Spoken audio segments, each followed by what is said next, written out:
There you are. It's going now. Welcome back, everyone, to D&D, where I'm not getting called in at the last minute to go help people out for drunk driving stuff. Yeah, luckily nothing bad happened last week. No one, as far as I'm aware, actually got a DUI. I had to drive some people around, which was fun, but it is what it is. I'm not too worried about it. There we go. That's my face. Who wants to recap last week? I think we have a volunteer as tribute. Yeah.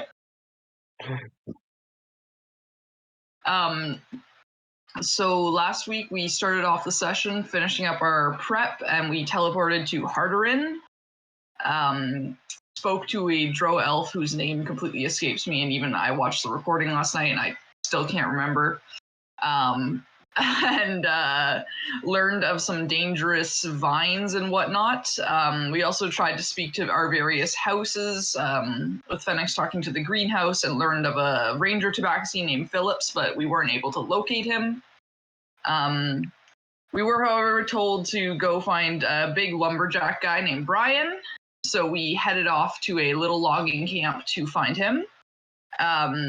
We found Brian, and he introduced us to a scout named Darren and his eagle, E, who were the ones who found the bananas, the pink bananas that we are seeking, who was able to tell us that we're heading directly north for about a day, and that there are huge bugs around the bananas. We spent a few days clearing the path, I think like 4 days in total, or maybe 5. Encountering some deadly vines, rash-inducing flowers, and a couple of ink eggs along the way, which was pleasant. And then we found the pink fruit trees eventually, and with a moral debate, Charles eventually convinced Fenix that it was a good idea to grab 3 of the bananas, and asked for permission afterwards. We found the clearing with all the trees, used Fiametta to scout up a tree, and saw some big bugs approaching, the Gwilrick-sized bugs we were warned about, and were able to ready ourselves for some battle, which became very quickly brutal and potentially deadly, specifically to Gwilrick, who was frontlining for us and taking a lot of damage. So Fenix decided to light the bug citrus killer incense that he had, killing every bug within 100 feet and knocking even Fiametta out, causing Gwilrick to go into a sneezing fit as well. It was late at this point, so we decided to rest there. During Fenix's watch, however, something visited and temporarily took him to another plane, where they had a little chit-chat. And when he got back, he was a nervous wreck and tried to wake Dusty casually to no avail. Dusty instantly sensed, however, that something was wrong with Fenix due to his absolutely inability to lie, and fished some details from him. Fenix shared that he'd been visited by someone happy that Pentacost was dead, and decided to inquire with Dusty who that might be, giving him some details about a being cloaked in shadows with unnatural, sentient-seeming limbs and glowing red eyes. Dusty narrowed it down to 3 potential beings, and which we've kind of narrowed down to 1 from there, but it was narrowed down to a rogue angel, an old enemy that was hell-bent on eternal life, or an eldritch being from another world that Pentacost sealed away with the help of a druid clan, which we kind of think it might be, due to the fact that the beings spoke an old druidic language as well. The party then the next morning discussed what happened after Fenix had a rough and restless sleep. Fenix definitely has a guilt complex. We're not talking about that, though. He's in denial. And they decided that they'd probably head back to the guild immediately and report what happened. And that was where we left off. And you all leveled up. And we leveled up. Okay, question. Are we putting, like, leveling up into the narrative at all, or do we just gain new abilities as we level up? Or do you leveling up will happen when you go back to Pentacost officially. Okay, so it's like after a few days of break, we learn new stuff. Yeah, basically. Okay.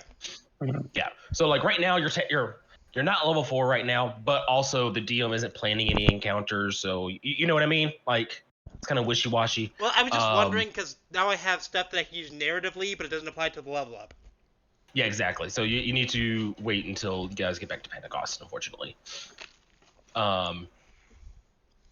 So, yeah, what do you guys want to do now? You guys have your bananas. You guys have cleared the route out. The job is done. What would you all like to do? I'd like to hightail it back to the guild. And where's the map? Could we perhaps yeah, stop totally. by and tell Brian that the path is clear? Yeah.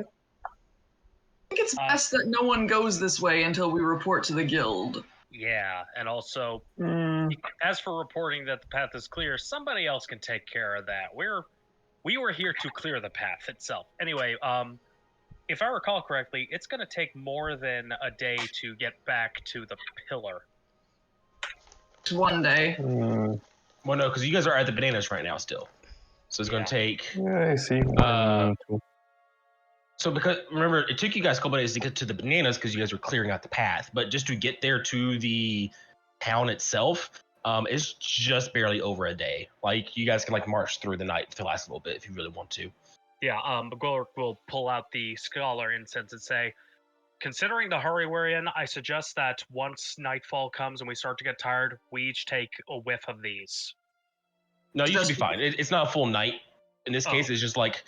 It'd be like the equivalent of staying up to like midnight, you know? In a pinch you can do it, but like doing it every night, it's not gonna be good. Okay. Doing that every night? Who would ever do that every night? It's who would do this? Who would stay awake until 3 a.m. when he's got to get up at 7? Nah, I don't know.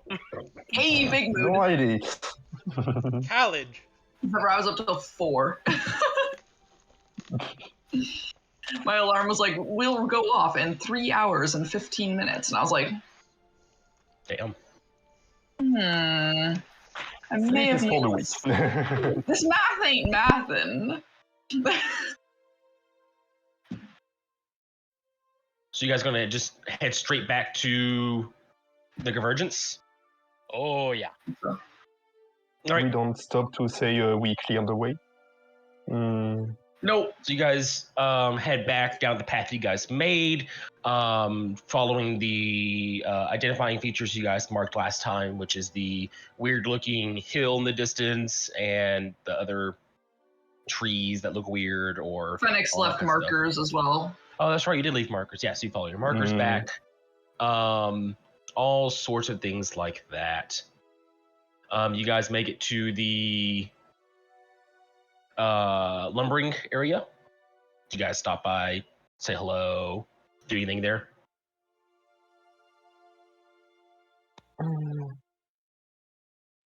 I think we should keep moving. This is... We just say we're going to report back to the guild about what we found. Cool. They just wave a hand, you know, they're like, oh, well, weird, but all right. And you guys keep on marching through the forest up until nighttime, but by the time it's nighttime, it's not but just an hour left of marching. You guys pull out torches and things like that. You guys are fine. You guys get into the I am a torch. encampment. The gates are down, but there's guards out.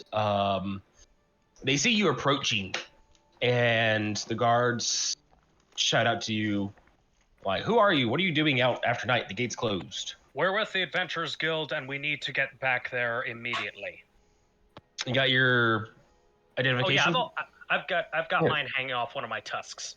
Okay, yeah. Seeing that, they kind of like shrug, like, well, I got the thing. So it takes them a little while to, you know, up the gate.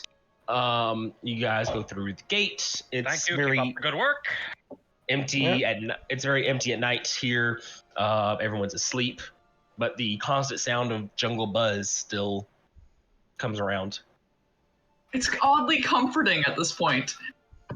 The silence no longer felt as soothing to Fenix. I sometimes listen to like a brown noise generator, but I have to keep it loud, just considering its circumstances. And once I stop it, my ears feel very weird. Did you mean white noise? No, brown noise. It's different from white noise. Okay. Yeah, there's it different is. types of noises. Okay. It's a different wavelength.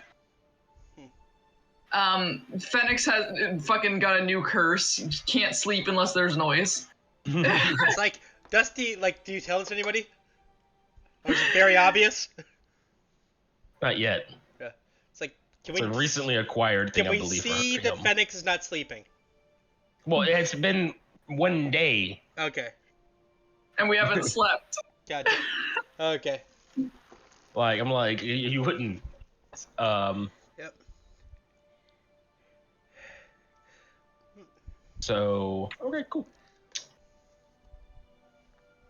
You guys take the pillar back to the convergence. Whoosh. Step through the portal. And back you are. Timey-wimey stuff, it's still nighttime here. So, convergence at nighttime. It's still the same bustling city as it always is, just with street lamps on. The floating city that never sleeps. Exactly.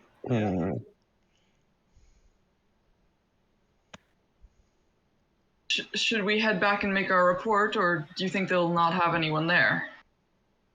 We should head back and see if there's anybody awake to receive us, because this is rather urgent. I feel like they're not going to be too happy about being woken. I I think think they will less be happy about what we have to say, potentially. they'll probably...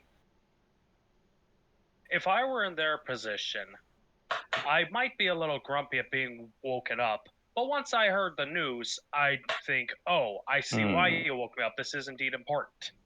Yes. And they probably would think, oh, again, this group, who found something way beyond what they can, but in any case, We're we gonna be in need to... so much shit. We already are. Technically, we have just found out about something beyond our level, and we are reporting into the guild executives. It's not... It's bad, but, All right, go back to the guild then. In the dead of night, we're reporting monsters are coming. Yes, it's... Well, not coming The necessarily, hipsters but are coming. The hipsters are coming. God, yeah, I just love ancient... I love that song. I mean, come on, what are we going to say then? Ancient powers that can threaten the world? Huh. At least that facet. At least. I'm sure they will have something, some information we miss, obviously. at the very least, we can get them to look out for certain signs of greater danger. Yes. I'd like to seek out the Druid clan if they'll allow me. Oh. I think we can go there after, They should have more information. I think that's a discussion for another day after we've reported back to the guild. Yes. Mm-hmm. I think we're saying this as we're on our way to the guild. Yeah. Walking and talking. All right, that's good. It is, a bit of a walk to the Avengers Guild. And as you get there, compared to the nightlife for the guild is noticeably different. Far less people are just hanging out. It's either people who are drunk and have yet to be taken up to their rooms, or people coming in to turn in missions after just completing them, things like that. It's less staffed, very much so, but it still has more than like a skeleton crew. It's like about 80%, 60% staffed. I suggest we turn in the mission and in the report mention that we need to speak to someone higher up about some dangerous discoveries we made. Makes sense to me. Alright, I'm gonna get in line to turn in the mission. It's not a very long line by any means. There's only 2 groups in front of you. I'll be with him. Yeah, me too. About 20. You guys are all just there together. About 25 minutes go by, people turning in their missions. You don't really hear anything. It's just more like, hey, they turn some things in, answer a couple questions, bag of gold is handed. Boom. For the other group, they get like a couple potions as part of the reward, it looks like. And then they go through, and then the human attendant with, masculine looking man, very buff looking, he's like, next. We just completed the clear the path mission. I'll hand them the paperwork and stuff and just be like, but we've come across something Extremely dangerous. extremely dangerous. Potentially dangerous. We were wondering if we could speak to someone higher up about this. Well, yes, that's something you can do. Hold on one moment. We need to fill out the paperwork. And he pulls out like 2 pieces of paper. It's just like a little what's that word? Addendum, I think is how you pronounce it. When you put on to paperwork of like, hey, there's like an accident or some extra details and stuff. He's like, all right, well, you need to go upstairs to the offices down the hall to the left. There should be a couple of representatives there you can go talk to. All right. Thank you. Are these standard fare representatives? Because remind me what the highest rank in the guild is. Highest rank is Pentacost level, but no one's ranked that high. Everyone's either Aurorium or lower. Okay, in that case, I'll just say, yeah, the threat that we've encountered is Pentacost level. I am not kidding. So he looks at you like, yes, I understand. Just go upstairs and talk to them about what you saw, and then they'll be the ones to rank the problem. Yes, let's go. As we walk away, I grumble, bureaucrats. We don't know anything about bureaucracy. I think we are not the first ones to come and say something very big happened. Yeah, I know, but still, this is... I mean, it is Ulrich's getting really sick of these people who are just dismissing his urgent remarks. I mean, we really don't have the political sway to do anything. We're still just very iron or bronze. You guys are bronze rank officially now. Yeah, iron was... we're only bronze rank. That's not very high in the totem pole. No one's going to listen to us until we're a bit higher. I agree.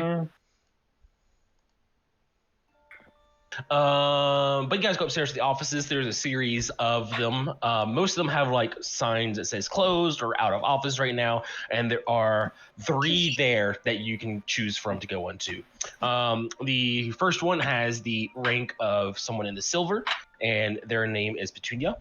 On the second office, it is someone who's also ranked silver, and their name is Nathan. And then for the third office, they are ranked gold, and their name is just H, just letter H, that's it. Well, we know Nathan, so... Is this the Nathan that we know? You don't know, it just says Nathan. Well, that's the only name that's familiar. Okay, I mean... I just hope there's not more than one Nathan in the guild. I knock on the door. You hear a somewhat familiar voice say, come in.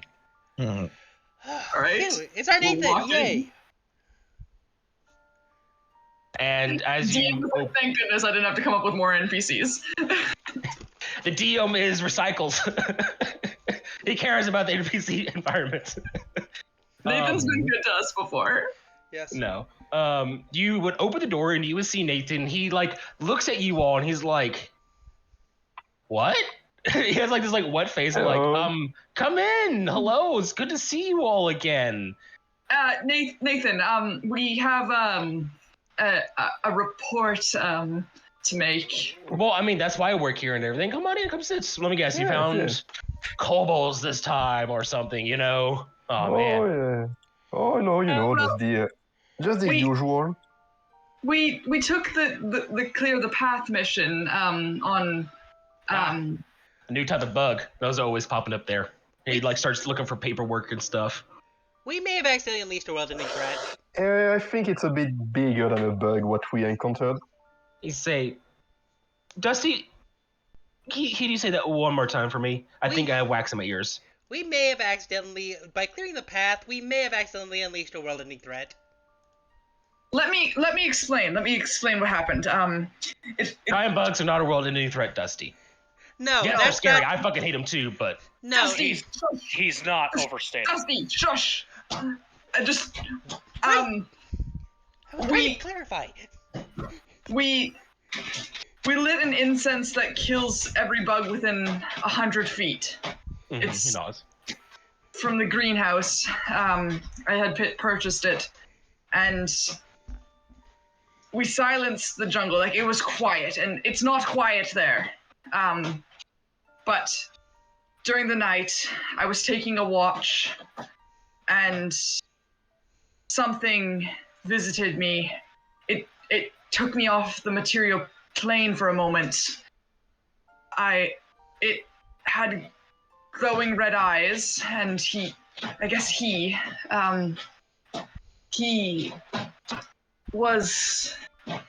had like shadows cloaked around him, but his limbs, his neck moved oddly. His limbs were sentient in a weird way. I don't really know, and this. Yes, I know you're so loud. Mwah. I like to imagine that's Pierrot doing that in character. It's via meta because Pierrot's not summoned. It's via meta. But you're so distracting. Excuse me. Stop trying to eat my breath. He asked me a question. Said we owed him for silencing the forest, which woke him up. And he asked me if Arthur Pentacost was still alive. I told him the truth, that Pentacost was passed away, and whatever it was elated. It was extremely pleased, and it spoke this old Druidic language I couldn't understand really, but it told me its name or its title, but I can't speak it, else I may become a follower.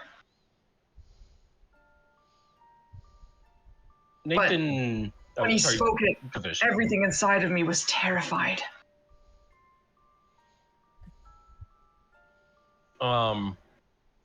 Nathan at first just has like this assuming you guys are overplaying things, but as he's listening, he gets a somewhat serious look to his face. And he kind of thinks about it for a minute. He's like, what? How does killing bugs do that? Oh, the forest was sealing him. And so were the bugs. The force was sealing him. But you said it was like a little bug thing, only 100 feet. Well, we were chopping away the wood for the wood loggers, and they were chopping that away. So the more they chopped away, the less powerful the seal got. At least that's my interpretation of what happened. Well, we didn't chop down any trees. We were just clearing away undergrowth, mainly. He just said that those bugs, their songs kept him asleep. Okay, I think may it have was misinterpreted something from last session then.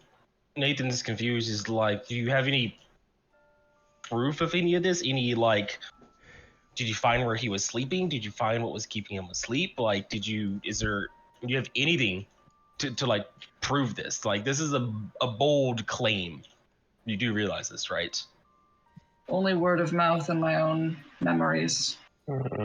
He would sigh. Well, that's not a lot to go on then. What about those ruins we saw on our way to the bugs?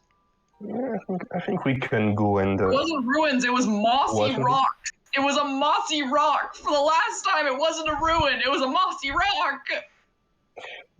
Ruins can be mossy. It was a singular giant mossy rock. Is Fenix saying that in character? No. I made that in my notes too. I was like, oh, it wasn't a ruin, it was just a rock. Even if it was just a single rock, I mean, we can probably go back there and try to see, like, maybe with someone more skilled in I mean, the magical arts or something. to see if there was something on this facet. Nathan would look at you all and he's like, listen, claiming a world-ending threat isn't something anyone can make and be listened to, all right? Even I don't believe you right now, but, he holds a finger, but you guys haven't lied about anything yet, so I'm giving you one small benefit of a doubt. If you can get me a proof, give me something, anything, a location, a picture, a fucking piece of wood with his blood on it or something. I don't give a shit. Yes, Phoenix, you said you couldn't speak this thing's name, but you can write it, right? And from this, maybe we can try to find information in the library or in our different houses.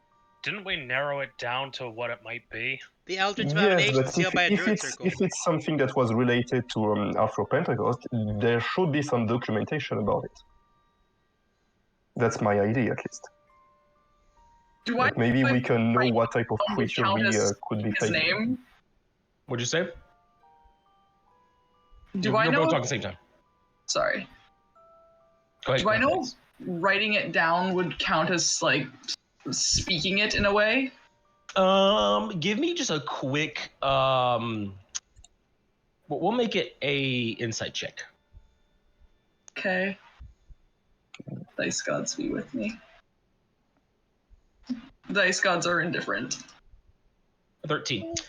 Fenix, you're not really an expert in this field of area, but you know, writing and speaking things are different for sure. So it's a chance, but it might be a chance you're willing to take. I think if you write it like in phonetics, you know, like different syllables, it should work.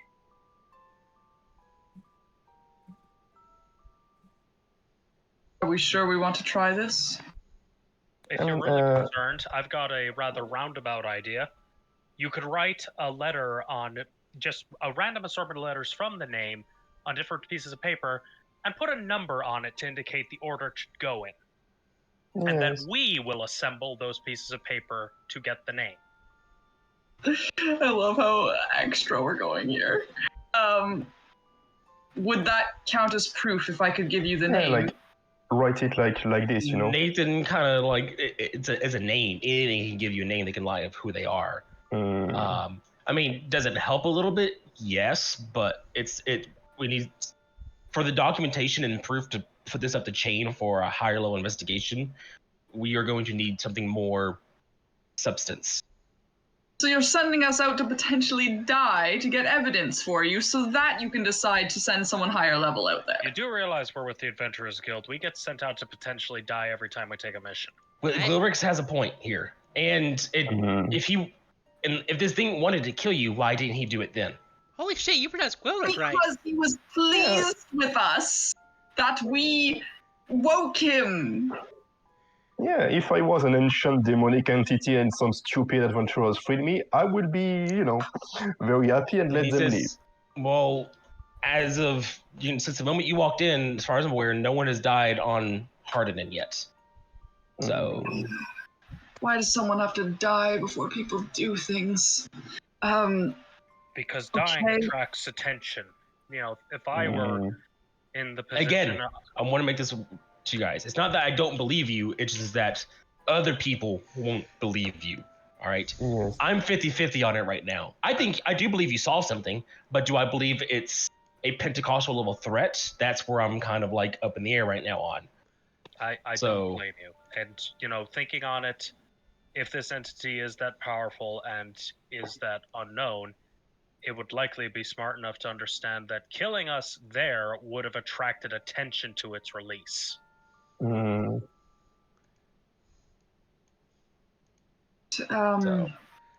what? How about you guys take a break, take a breather, go get some sleep, go back to the facet tomorrow, and dig around and see if you can find something. You said it was kept asleep by bugs. Why not go look for dead bugs and find one that kept it asleep or something? I don't know. Yes, maybe some seed or something. I don't know how seeds had to do with anything, but sure, if it helps you prove your case. No, a seal, yes. Oh, a seal. Yes, not the animal. If you can find where it was kept, that right there will be all we need, honestly. All right. Very well. Because you remember this facet was only been recently, developed on, just but a few years ago. Yeah. I think It's not like Osgard, but still, it's Would there be a document in the library about this facet's history, even if it wasn't used for a very long time? And he says, I remember when the facet was first discovered years ago. It was seen as a boon because of all the wood that's on it, and it's a jungle. That's a newer type of environment that we don't really have access to. But if you can find things in books library somewhere, I mean, if it helps, it helps. Don't limit yourself to only one solution to things. Yeah, there probably was a report about it somewhere, so it could be there could be some information about it. He would shrug. Let's get some rest, everyone. Worth trying. I agree. It was a rough time getting back here, and I'm beat. And so he nods. He's like, yes, you all look incredibly tired. Get some sleep. Retackle this with a fresh brain where you're not in a panic and freaking out, and we'll work on it from there. Thank you. He shakes his head. He's like, you guys better fucking hope you find something. I hope you don't. I kind of hope we don't. I hope that this is some sort of bad dream, but I get the feeling we're gonna find something, and it's gonna pull us into something way bigger than we anticipated, even now. He says, and that is why we are all in the Adventurers Guild. Yeah, I mean, it's possible it was just a smaller entity that was sealed here by Pentacost, but we never know.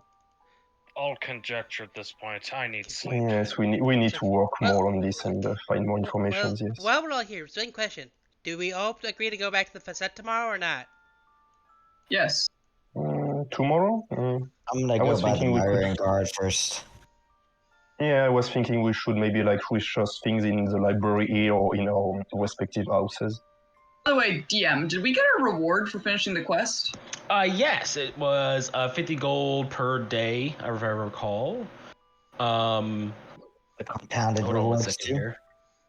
It took you guys, I remember correctly, 3 days to get it done. Are you sure? First day, second day was a waste. Third day we camped afterwards, so 4 days. Oh yeah, it was 4 days. You're right. Excuse me. Oh, but the yeah, we'll consider 4 days. After filling your report of what you did, the officials would have been like, yeah, sure, we'll count it. And you get the bonus reward, which is now going to be 75 gold per person per day. So 75 times 4 is 300 gold. 300.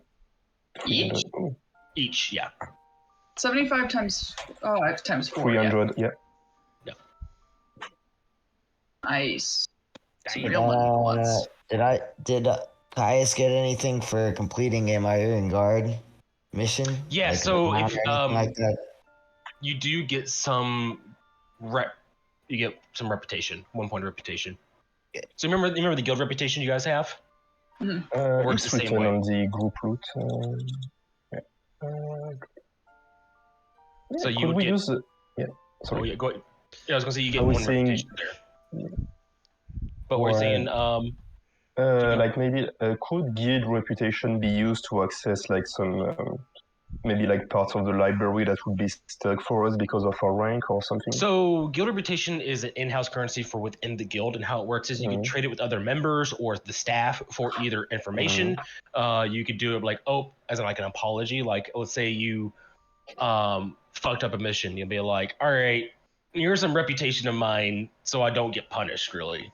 You can trade it for items from the vaults or materials, things like that. So you can exchange it for services from the guild. Maybe use it to bribe people things like that. Did I get anything from the greenhouse? Same thing? For the house itself, it just gets marked toward you improving your rank within that respective house. So, which for you, you just need to do like one more thing related to the house, and you'll be ranked 2. Okay. So I don't have to write anything down or anything, right? No. You keep track of that? Sweet. More or less, I mean, like, remind me, because I may forget, but, like, Yep, fair enough. You keep the guild board is also updated, in case you guys want to check that out. Nope. Fenix is a one-track mind right now. Well, let me see something. Wait, did you re-update it? Because I feel like I already checked it. The closed rift of the undead is the new thing. Yeah. The undead and cattle wranglers are the only new ones for you guys. And wild imp creature or capture. So yeah, everything else of a higher rank has already been taken off the board. It looks like.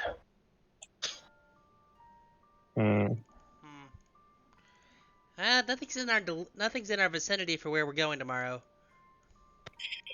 Are we sure we should do this?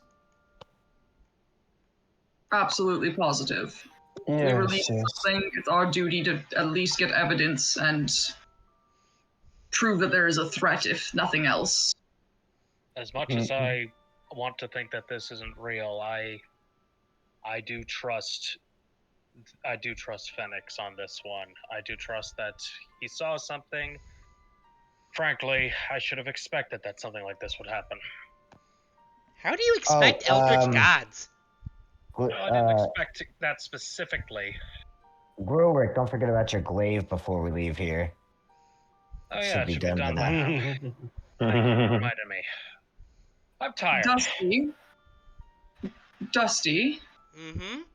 What do you think of taking some of that scholar's incense and doing some research with me tonight? Sounds good. I was gonna look up sealing circles to see if we could find evidence of a sealing circle on the rift. The facet, I'm sorry. I hand them each a scholar's incense.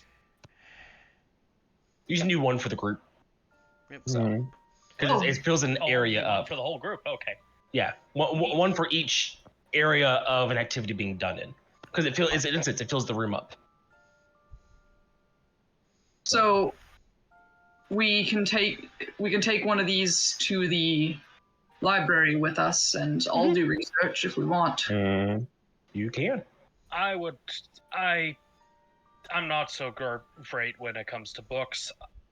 I frankly need to sleep. All right, I understand. I think we all need. Dream. Caius and you did do a lot of physical labor in the past few days. Oh yeah, that too. So perhaps just Dusty and I will go do research. To the library! I will try to go, maybe if there is something in the Arcanium in parts in the Black House. Maybe some people, we have some information like about this facet's history, or anything. All right. So go sleeping. What is Kai is going to be doing? We're going to. It's nighttime still, right? Yes. Okay. There is I'll be resting. There's something I'm going to be doing before I go to sleep. Wherever I sleep, I'm going to take out a stick of regular incense that I have and light it up. And as I'm lying down in bed and starting to drift off, I mutter in Luxodon, Nagomol, if you have any suggestions, I would welcome them. Let's start with our library people first. So we have Fenix and Dusty. You both scurry off to, I'm assuming, Garen's library? Okay. You would find the doors locked. Oh. Do I have a key? You would have a key, yes. Yeah, I have a key. Okay. Okay, we're going in. Just remember, don't mess anything up, or we will get, probably cursed. Okay. Either that, or we're gonna have our legs Oh. removed. I'm not sure which one he's preferred today. Okay. Okay, so we're gonna go in the library, light the incense, be very careful not to damage any books, Mm-hmm. and I'm going to look for evidence of sealing circles or like stuff Pentacost might have used to seal this thing. Okay, so you're looking for sealing circles and structures. Like, Fenix, what are you doing? Looking for everything and anything I can find on this creature. On the being itself. Got it. On the being, I will research using the name as well, since I do have the name. Mm-hmm. Okay. Uno momento. Give me just a moment here. I'm looking for something. Because something Dusty said reminded me of something that I might want to incorporate. But I don't think I have access to it anymore, which is poopy. All right, fine. What we'll do then is both of you give me investigation checks. Can I cast guidance on myself? I will allow it. Sweet, I'll do it to me too. Do I have advantage for knowing the name? No. Knowing the name is what's allowing you to make the roll. Or it lowers the DC, I guess. Okay, so I got an 11 and you got a 9. Okay, so you guys feel energized from the incense flowing through you. Feels like you just drank like 10 cups of coffee. You guys are ready to roll. You're ready to study. I don't have DM inspiration for anything, do I? You should have one. I don't have one written down. Everyone should have one. Oh yeah, Oh. I When still did have we one. get it? I gave one like forever ago and no one's ever used it. I Can don't I think use it's it mine. now? I think I used it. Are you gonna use it now? I'm gonna use mine now. Okay. You may use it. Fuck, that makes it a 12, but... Alrighty. Investigations. We're going to start with Dusty. Dusty, sealing magics. Sealing magics is a very niche sort of magic. It takes a very long time. The more powerful it is, the more energy and more nuances that have to go into the ritual to seal something away. Sealing a simple container of food is relatively easy. Sealing away people or magic or deities or anything like that is much more difficult. Typically, sealing magic has to do with a ritual. There needs to be a way things are done to represent what you're sealing and how you're sealing it. In one of the books you're reading about, the most commonly known used sealing magic is in the jail for criminals who are not given death because killing them is actually doing them a favor if they were to die. So this is a way to seal their magic away or seal them away into eternal, slumber or something like that. Okay. Is there any details about it, like objects involved? Well, it depends on what you're sealing away. Most popular is runes. There's the language of magic written down, which is drawn either on an item or onto the person themselves to seal away things. Items can be evolved, but those are for very much higher tiered sealings, which for what you guys are encountering or looking for, you're pretty sure an item had to have been used to seal away this thing. And it could be anything. It could be a jar. It could be a sarcophagus. It could be just a rock over a hole. It could be. Oh God, it's the rock. It could be a tree that's grown over something. Chains. There's a lot of items that could be used for sealing something away. And there's typically things involving, the moons, the sun positions, where the facets are, the types of magic used, maybe if a deity's involved or not. There's a lot of components to this, enough to where, oddly enough, Garen has even like a little book of like beginner seals if one wishes to make their own, even. You're able to find.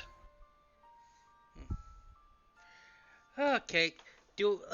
I'm looking for. Does it the sealing language is just like there's multiple seals on bigger stuff that are from the normal seals. Like you just have to use more of the lower tier seals to make bigger stuff get sealed. It's comes in circles. Basically, there's tiers of seals, and the one you have is just like tier 1 seals. There's like a little passage mentioning like higher tier seals are typically bigger or more complex in nature. Okay. There's a story actually. Oh no, you didn't roll high enough for that. Never mind. Sorry. Oh, dang. Now I know there's a roll for it. I double checked the number. I'm like, oh, you were 1 away from that. I'm sorry. Or not 1 away. You rolled 11, so you were 3 away. 4 away. Oh, so close. Yeah, you needed 15. So Fenix, looking for this being. Unfortunately, all you can find is maybe 1 or 2 offshoot children/wives' tales of something like this, where it's just eons ago, a being of the forest tried to take over the world, basically. Something along those lines. 12, I got nothing. That's basically it, you know. Used my inspiration for nothing. You did. The dice gods give it, and the dice gods take it away. Okay, Fenix, did you find anything? Absolutely nothing. I think I might have found something. Oh, thank the gods. What have you got? Well, typically stuff that's used in sealing that's that powerful uses objects around. So either we gotta look for a very big tree, or something suspiciously large in the area. You know what I'm thinking? The rock. The rock. Told you it was Okay. important. It's an avenue we can explore. I still want to look for evidence of a druidic clan. Well, that's the second thing we can do for on there. But it's surprising the Druid clan hasn't tried to kill the lumberjacks yet. You'd think they'd be kind of territorial. Unless they're all dead. It depends. Druidic clans are not always aggressive either. I myself came from a group long ago known as the Peace Walkers. Oh! Where's that? What facet are they from? It doesn't exist anymore. Oh, Rift? Yes. That sucks. You gotta wonder if there's a place overside the rifts. Maybe there's something over there. Food for thought. But for now, we have at least a direction to go. We do. Glasses just fell off while I was doing that. Oh, okay, now I just have this image of Fenix needs reading glasses. for research. Are you asleep? Are you asleep on my hand? Oh. I have my hand on my mouse, and my cat's using it as a pillow right now. So sorry, I can't use my mouse Adorable. anymore. Adorable. No. Hands are his favorite pillows. If your hand is nearby, he will set his head on it and fall asleep. He loves to sleep on hands. While you guys are doing your book research, a sleepy Charles, where are you going? What are you doing? Charles, once it's the morning, will go to the Black House and same try to maybe get some information from I don't know if there are historians in the house or something like this, like maybe also more on the magical parts that he already with people he already know. Books and history, Black House. The Black House does have a small section dedicated to all the research they have done over time, or the research people have publicized.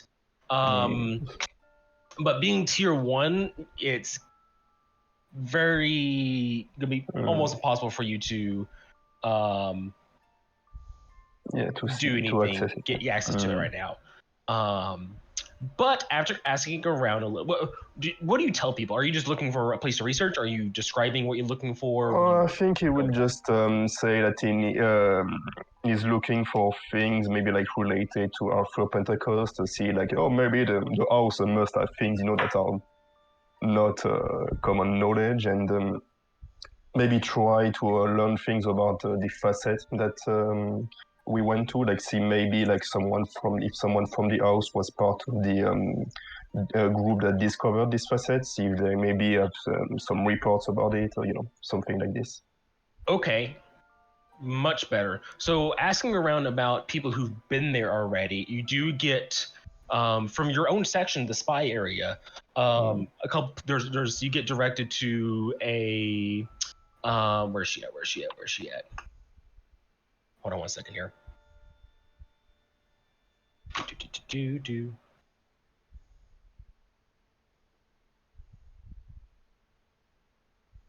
A female Aracora. Mm-hmm. And if you know who that race is, it's the bird people. Yes. Yeah. Well, one of the bird people. Yeah.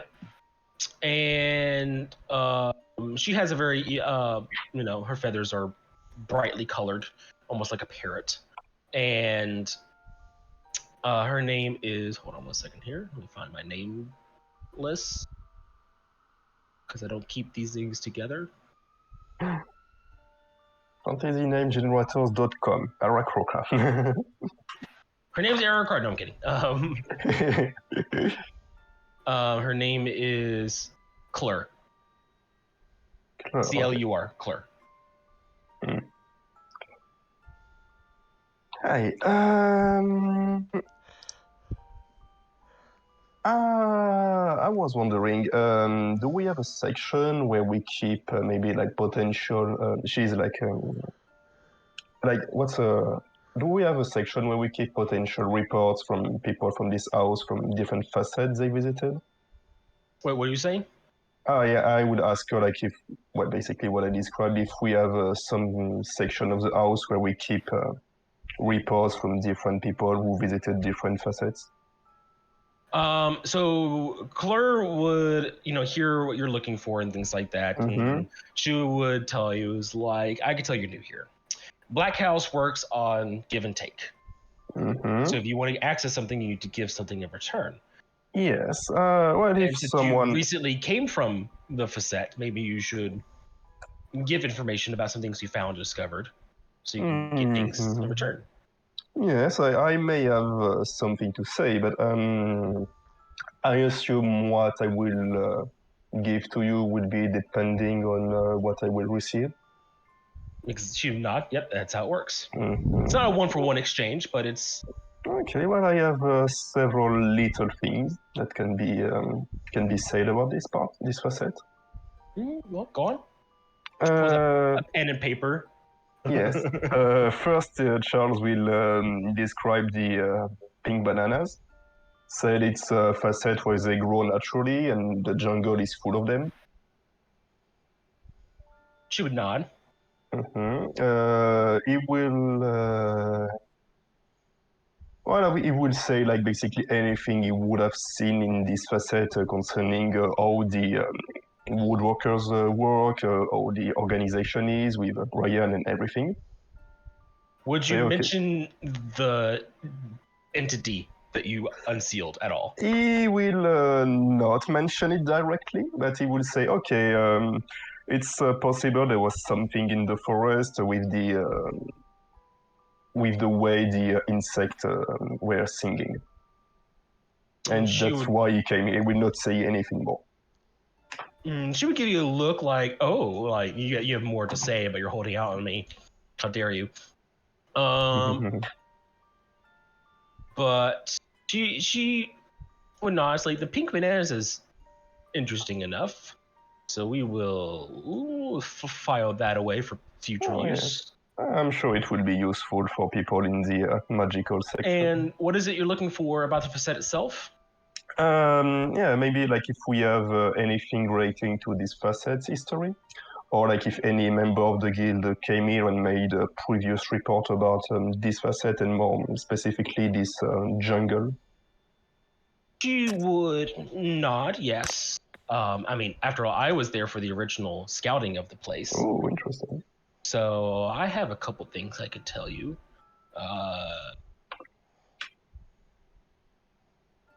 Let me pull up the map real quick. Hold on 1 second here. It's loading. Oh, that's the wrong one. Return to maps. I want to go to the true map. There we go. She would say there are 3 areas of interest. She says after a moment of hesitation that exist on this facet.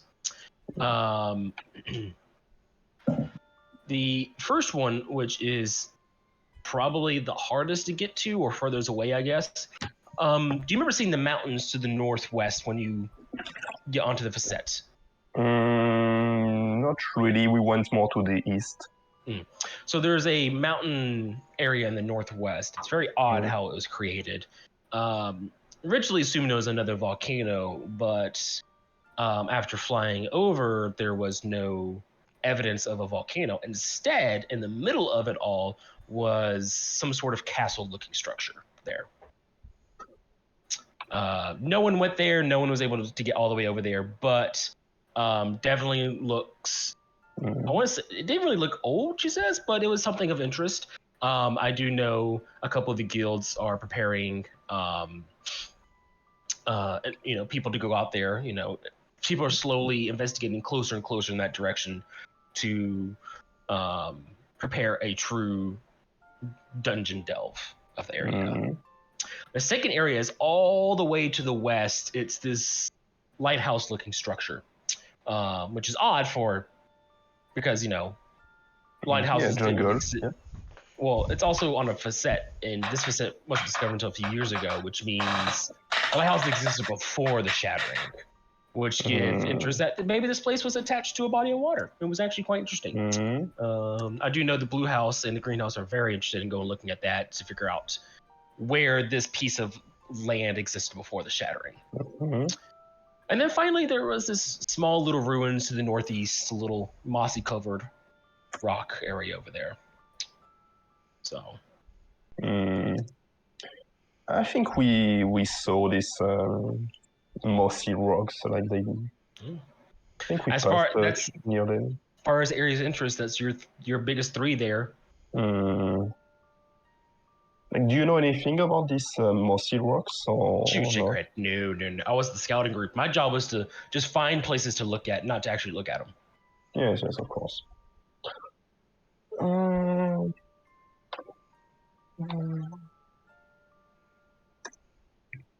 Okay, just writing everything.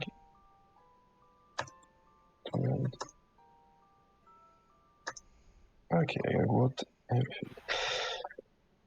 And I don't think that's too much your section, but would you know anything about like magical rites or like way to, I don't know, use the forest as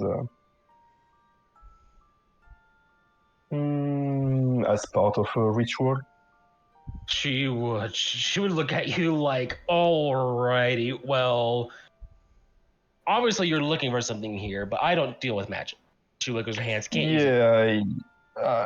I just know like one guy from my group saw something in his dream, and I don't understand magic either. So she says you're better off finding someone else for that. But yeah, I think I know a few people. That is a really weird request, she would say, with a little bit of hint of excitement. We love all of our little secrets, Well. Yes. Is that all I can help you with? Yes, that would be all. She nods. Alrighty then. And she would fly off. Where are doors? Where are you going? Told you these rocks were useful.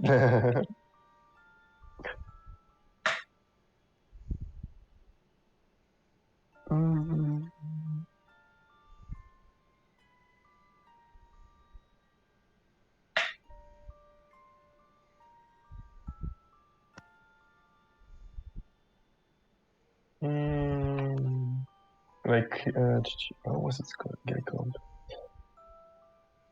No, Marik, it was someone else. Is it possible for me to try researching one other thing while I'm at the library, or no? No, depends on what it is. I wanted to look into that tale Dusty was telling me about, and specifically look into what this ancient druid tribe is that Arthur Pentacost worked with.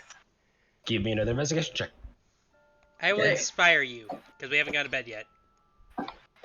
Okay, can I cast guidance on myself? I will allow it. Investigation. Oh, Wow. damn. Oh, D4 plus a D6. Can you use inspiration on someone else? I think. No. Well, in this case, I'm saying no. Like, it depends upon like what it's about. Okay. So, Rolled terribly on everything, even my inspiration. unfortunately, you would find nothing about it at all. Damn. Look, we're not gonna get anywhere when we're tired and going. Let's go to bed for now. Investigate, and we'll like just take some notes with us, okay? All right, I've got absolutely nothing. He says as he kind of like pushes a book aside, and it's just like, I've literally found absolutely nothing. I don't know. You tried. That's the important part. Books have never been my forte. Well, I couldn't imagine it. Wouldn't you set them on fire? You know I can control what I set on fire and don't set on fire, right? I know, but like, I thought that was a learned skill. Like, you know, not accidentally stabbing your hand when you're using a knife. There were times I had less control, yes, you're not wrong. And the thing is, you develop a love for books when you're young, so I imagine it was a lot harder to appreciate them when you couldn't control it. Well, never mind. Okay. Yeah, we'll go with that. To bed then? Yes. You guys are hopped up on the incense, though. Yeah, you guys don't get to sleep tonight. Oh, can I research more then? I mean, I'll allow you to do one more thing. Since I know about question, because Crispy knows that there's a tale. Would Dusty get a feeling that he's missing something from his experience reading, and like go back and investigate for that tale? What tale? What do you mean? You said I was my DC was off for something earlier, but only out of character. I know that. I'm asking if no, you wouldn't know in character. Like in character, Dusty would know enough to go back and reread that and see if he missed something. No, he wouldn't. Okay. Then Dusty will investigate the Druid tribe because he knows that part of the story too. Yeah, you can help. I mean, you could have helped Fenix, but you can do your own investigations. I thought I can help Fenix because he's not actually skilled in investigation. Oh, yeah, you're not. So, yeah, then you couldn't. Yeah. I thought, no, it's only if the person helping needs to have proficiency, not the person that you Does are. Dusty have investigation proficiency? Oh, I do. Then you could have done helped. I screwed that up. I thought they both needed it. I'm bad. No. Only the helper needs to have the skill. Okay, well, I will guide myself and let's see where this goes. God damn it. You know what? Screw it. I'm using my inspiration point today. Are you goddamn kidding me?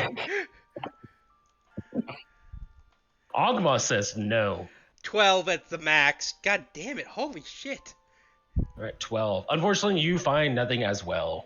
Well, that was a bust. So Remy, this color's incense. Does it count as a long rest? So no, it doesn't. What it does is allows you to stay awake, but you gain double the exhaustion levels. Oh shit. No, I thought you said you gain double the exhaustion levels if we don't take a rest the next night. The next night, yes. Yeah. Okay, so we didn't take a long rest. Okay. Yeah, you don't. But we leveled up, so. Yeah. Yeah. I mean, I'm sure you guys are gonna take like 2-3 days here, because you guys are like picking up your glaive. You're doing a little bit of research. You guys are resting, maybe restocking. Yeah. Preparing to go look at not the rock. Okay, I think me and Fenix are gonna go to bed then. Yep. Yeah. Cool. Right. Fenix has hopped up on the juice. Well, we have one more person left to talk to, and that is to the secret chat. Oh, Oh. Oh boy. Oh. Who got taken? Ulrich. Oh, Guilric. he Yeah, I did was with his thinking. gods. Yeah, I was thinking Kevin would get taken because he didn't do anything. Yeah. But I was very scared it was gonna be Fenix, but I'm like, I don't think there should be a problem. It's fine. Leave me alone. yeah. That is too happy music. Chris, go there and just say it's for the video. So after Here, you tell us everyone what. Enjoy some cat. Perfect. He's a baby. Mm-hmm. Look at you looking at the camera like a little model. Strike pose. This is Gabriel. He has no thoughts in this head. Yeah, it's called a cat. Exactly. I'm just happy The Rock is plot relevant.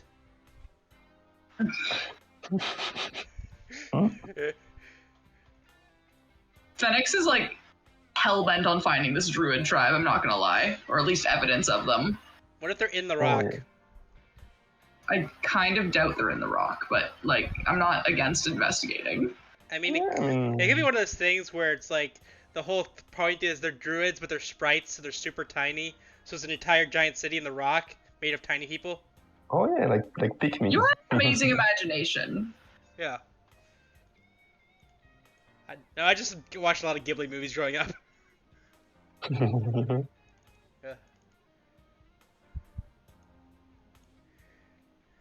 Nap. I'm gonna take a nap on you, Gabe. Usually it's the cat that sleep on the master.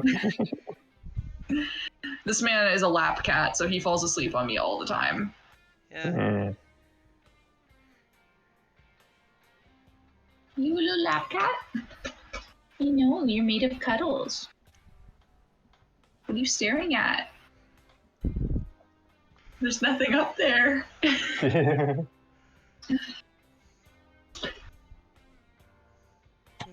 I was watching the recording and I thoroughly enjoyed you guys' take on the existence of vegetables as a concept. Technically, they don't exist. Oh yes, Like, it's a culinary thing. yeah, it's purely culinary. They don't exist in nature. Technically, most vegetables are a type of berry or plant. I mean, like the root for carrots or something. Yeah. I mean, like, isn't like the carrot and potato technically the root of a plant? Yep. And potatoes are. Carrots, yes. Potato, it's a bit different, but yes. Yeah. But yeah, no, vegetables do not actually exist as like a natural thing. They are only there for culinary reasons. Mm-hmm. I'm glad you're so passionate about this, Chris. I'm not passionate. It's just Chris is the anti-vegan, you know?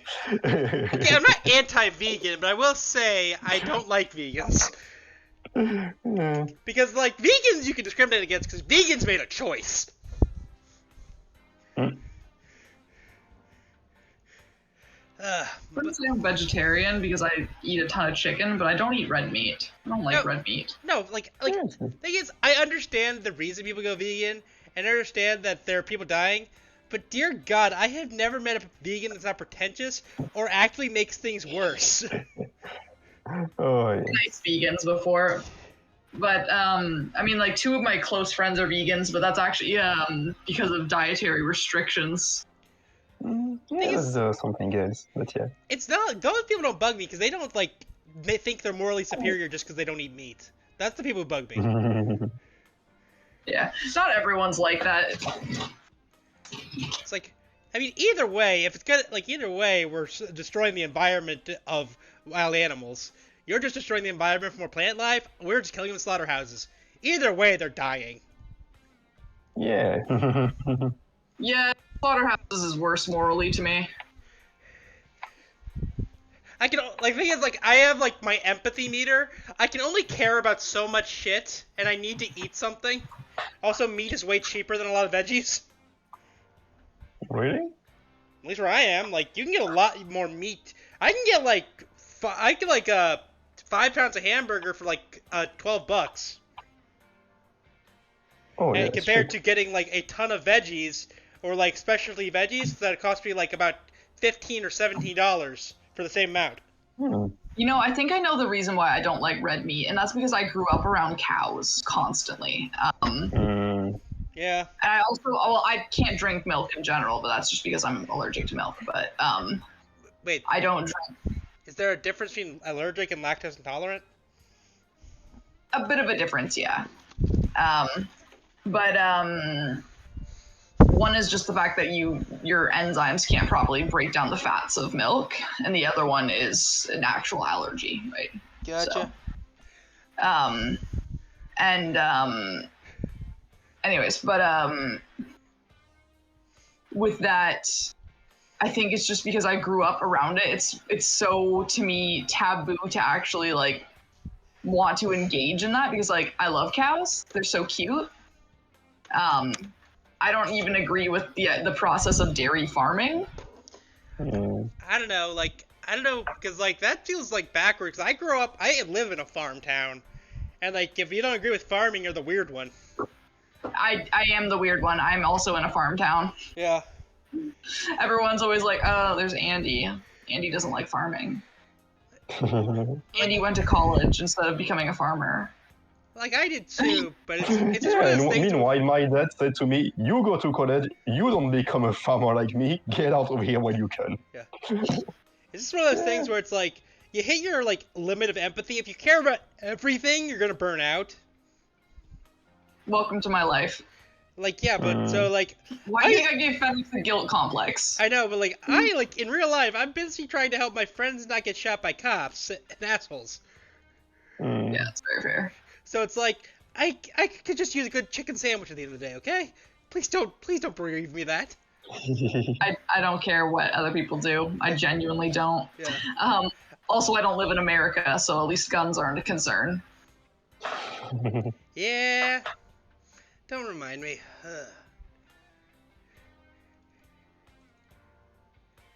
I live in Canada. Even like my brother got his gun license so he can carry it. I'm like, why? Why would you want this? I don't want it.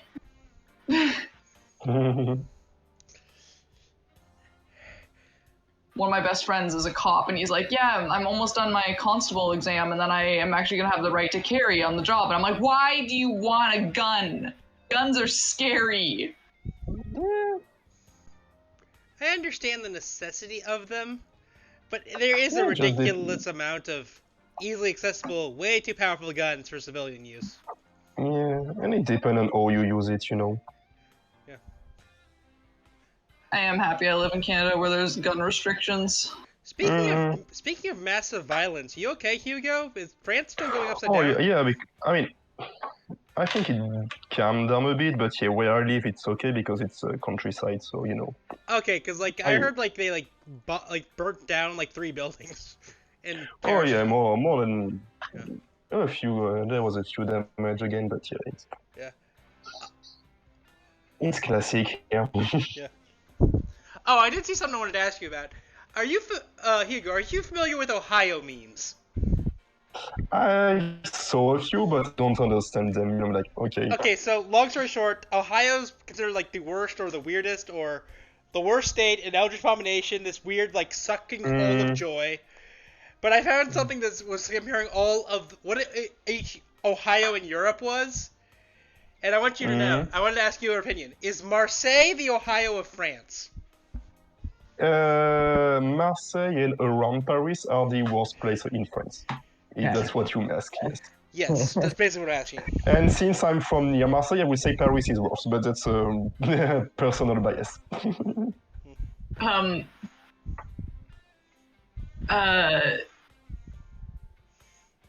remember it would the be funny like thing is more everyone like always says Ohio is the worst, but like 3 of my closest friends are all from Ohio, and I always joke that I just get along with people from Ohio randomly because I keep making friends in Ohio.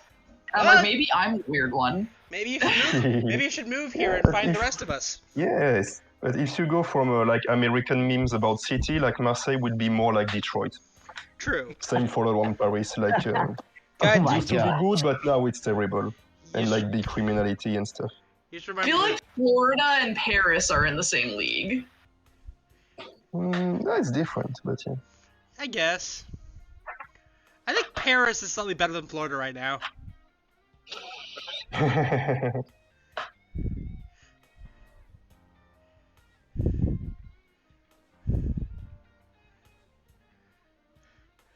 don't know, I've never been to Florida, but yeah, it's. By the way, It's Chris, bad. are you doing art fight this year? Art fight. Where's that at? Art fight, art fight, art fight, art fight. I, Art fight is I'm just grabbing it's literally just artfight.net. I didn't know this existed. It basically you put up your OCs in it.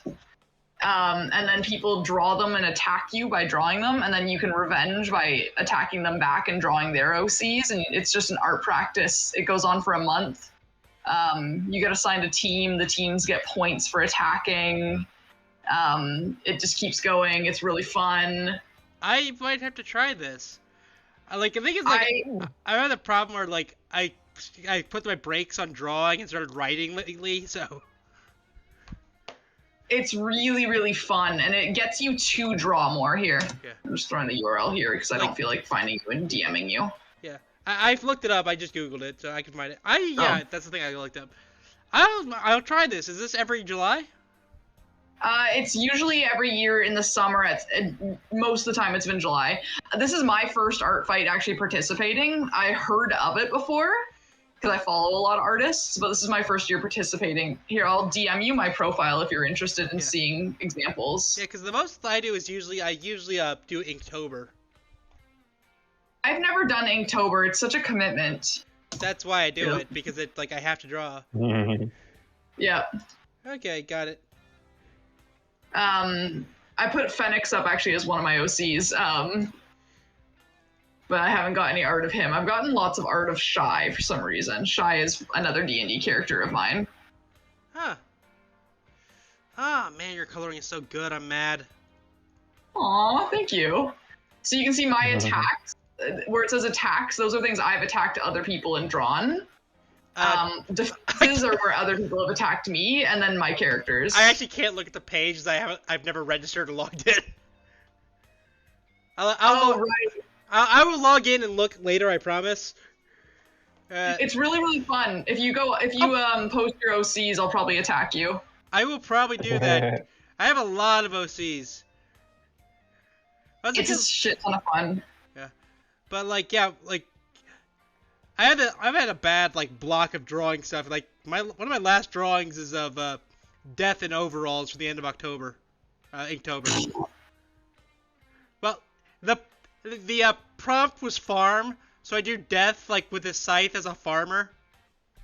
Nice. Here, I'll send you a link to my page. Just a second, can I do that?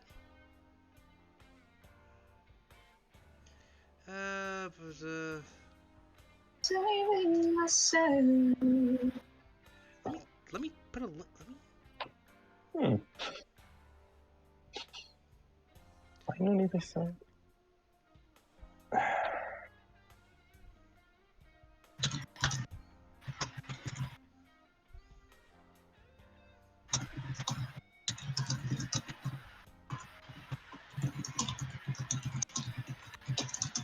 There you go.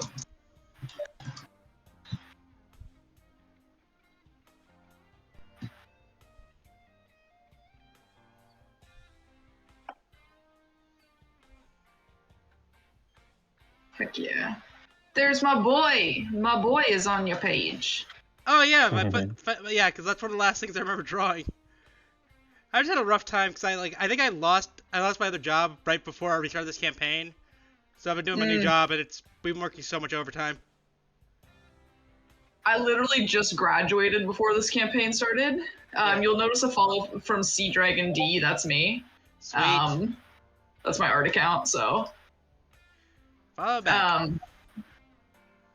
But it's got a lot of my art bite too. I'm glad someone else appreciates fancy dresses as fancy, like, Victorian style clothing as much as I do. I literally adore drawing clothing and designing outfits. Oh, dude, So, you're gonna see that if you scroll down through my Instagram. I literally live for the chance to just draw fucking fancy people. Yeah, that fancy guy I just drew, that was an art fight attack against someone. I was like, I'm sorry, you said to draw this man in fancy outfits? Yes. Of course I'm going to draw him in fancy outfits. Like, one of my favorite, like, stock outfits to draw is, like, the cravat and the long coat outfits with, like, the gem on the cravat. Yeah. Yeah. Damn, your art is so good. Your anatomy is really good. That's because I draw people mostly. Like, a lot of the, like, one single character things were $5 commissions I made for D&D tokens. Oh, nice. Yeah. I just drew them on my lunch break. I've been doing pay what you can commissions, Yeah. and I've been doing so many D&D tokens for people, just like a portrait of them and stuff. Yeah, no, it's been really fun. I just did, last night I finished doing an art fight attack on a half-orc person that I'm really happy with. I need to ask them if I can post it on my Instagram yet, but I always like to get permission from the people that either I commission or that I'm art fighting before I post on my Insta. But I'm also doing like 3 portrait commissions for one person right now because they're like, hey, can you just do a token for each of my D&D characters here? One of them's a Dragonborn, so it's really fun. Oh god, Dragonborns are a pain in the ass to draw. Oh yeah, they are. Especially because I drew the whole thing and I was like, okay, this is looking pretty good. And then she was like, can you shorten the snout? And I'm like, you mean change the anatomy of the entire face? Yeah.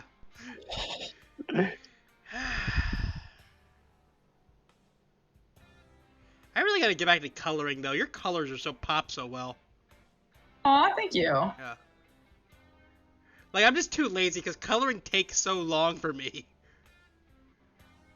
It's very fair. I do tritone coloring, so it doesn't take me that long. I don't do like tons of shading and blending. I just do a medium tone, a dark tone, and a light tone, and then I go from there.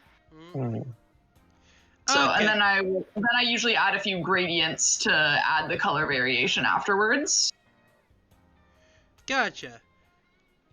Do you guys want to see the puppy? I was puppy sitting this weekend for my brother. He just got a puppy, and she's the cutest little thing. Her name is Duchess, and I love her. Oh god, is she like a poodle? No. Well, it's actually an ode to our childhood dog. We had a lab growing up, a black lab, and his name was Duke. So when they got a puppy now, they have a lab puppy, and they named her Duchess after Duke. Gotcha.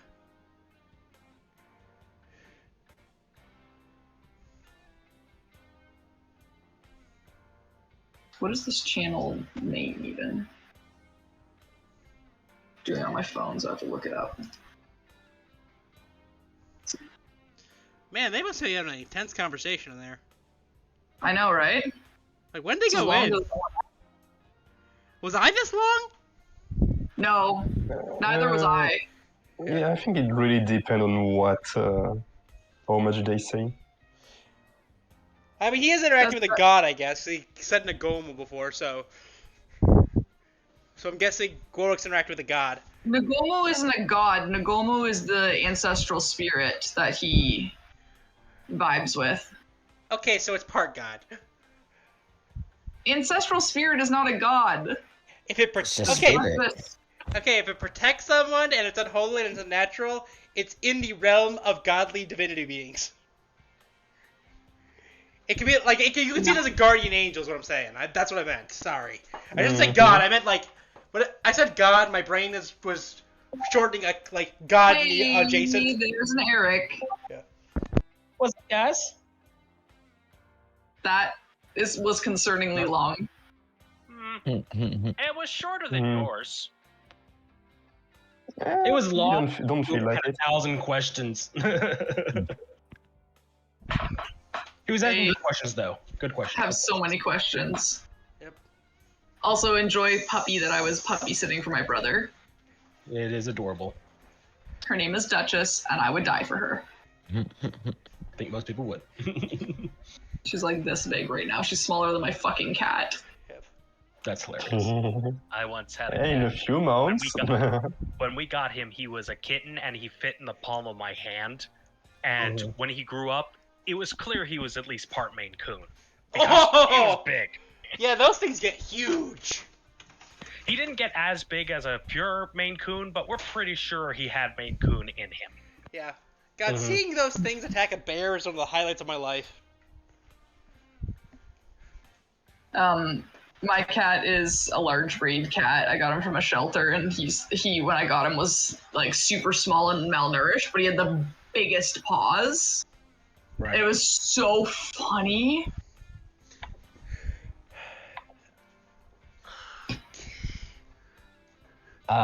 In the morning, DM, before everybody meets up and stuff, can I actually make my way down to the Red House? Yes. And I'd just like to leave a report of the creatures that we've encountered since I joined the Red House, and like all the how I killed the 3 Onkegs and all the cool battle stuff I've done, just to let them have that report. Yep, they take the report and they note it for future use. And then I'd like to ask, or I'd like to tell them about the possible threat that we're facing, and that we're going back to Harder and to figure it out. But I wanted to inform them, just like also leave a separate report about all of that as well. Okay. That report is a little bit more difficult, and you get told basically the same thing Nathan said. They're like, we need proof or something like that. Like, cool beans, good job, but what we need, if this is as big of a threat as you're claiming it is, we need something more. And so I'll just say I'll return with as much knowledge as I learn as we continue. But I just wanted you all to be aware of this happening as players of the game.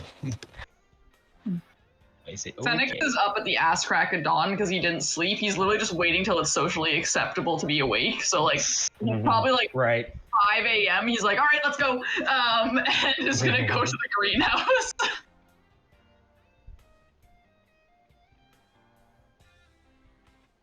Off to the greenhouse you go. And Fenix is going to head there and attempt to see if he can ask some questions, and also just report that they've completed the mission, but they're investigating a larger threat currently that they may have encountered. Gotcha. Well, that's just what you do. But he's gonna try to ask questions about anything they know about the facet, and if any evidence of a druid tribe has been found there. Okay, you ask around, but with the greenhouse, you don't get anything. As far as they're aware, there are no druids there. Cool. All right. He'll head back and hope that some of his allies are awake so we can get going, because he's wired. He was already up here, and now he's up here with the incense. He's just like dialed to like a 13. Yep. 11 is for pussies. He's at the like someone goes boo and he's like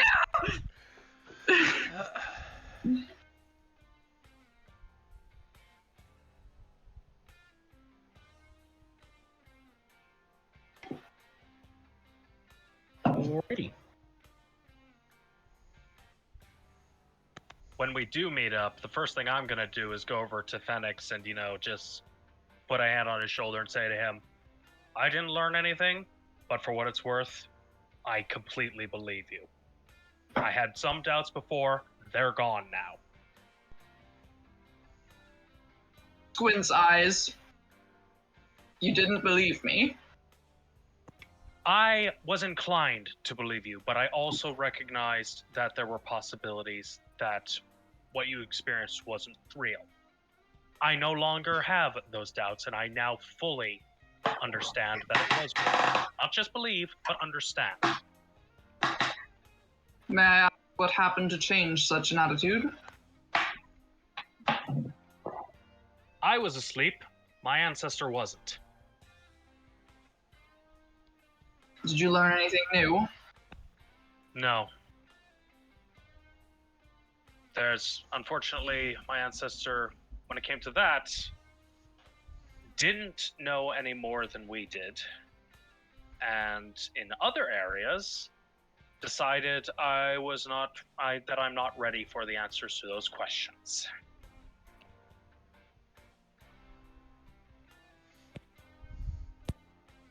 I see. I truly do want to help in this investigation in ways that I can, but I've been advised to simply stick with what I do best because it contributes to the group's efforts. And I guess that's all I'm able to do. I see. I believe that what you do is invaluable and something I would not be capable of. Thus, I think you have to take pride in your work, not disappointment for the things that you cannot do.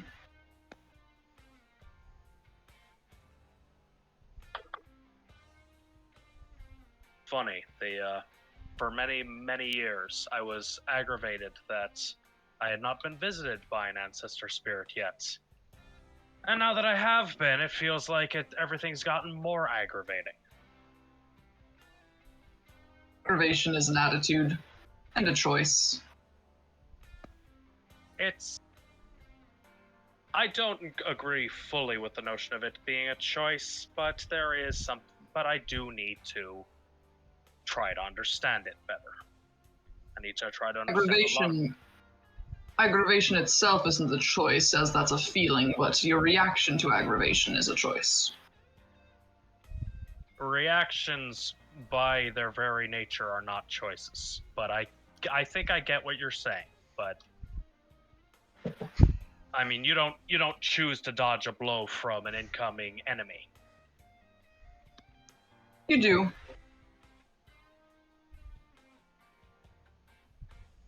You can choose to just take it. But that's not a reaction.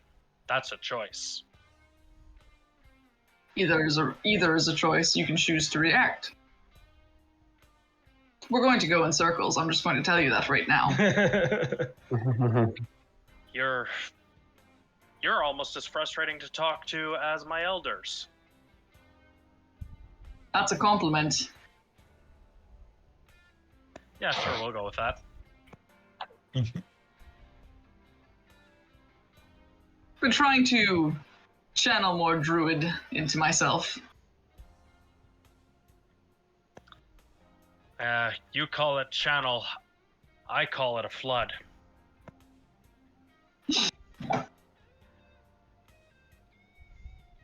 What is our plan for today, everyone?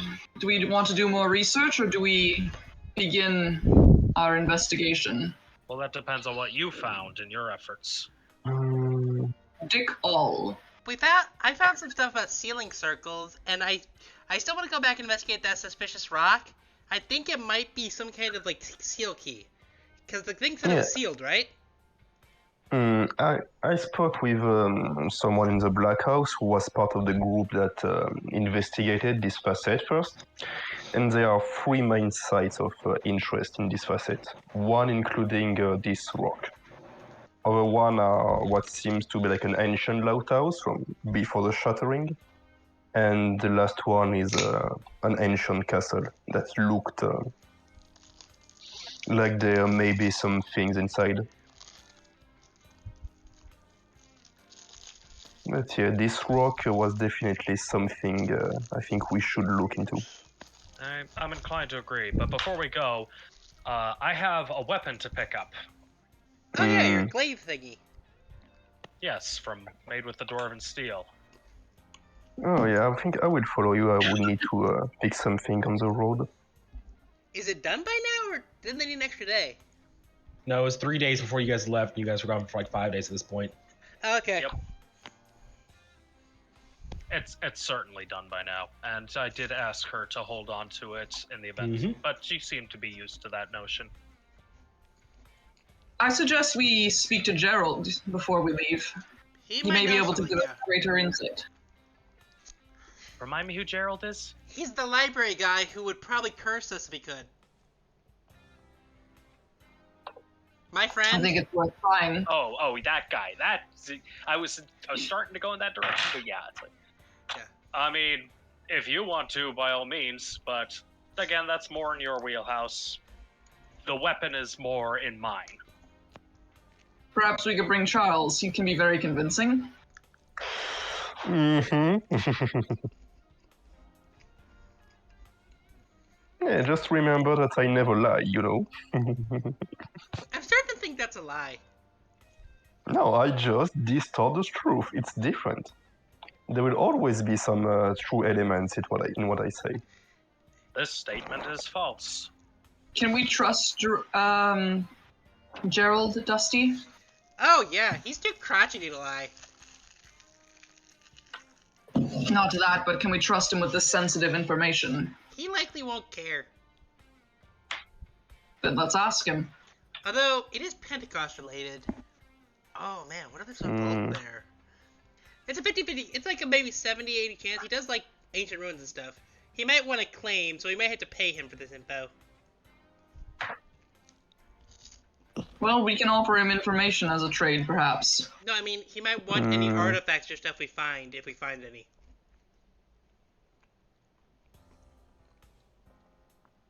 I'm not inclined to steal artifacts from anything. It's not stealing, it's archaeology. Yeah, I agree with him. I agree. Oh, and he's just making sure it's with people who will use it more.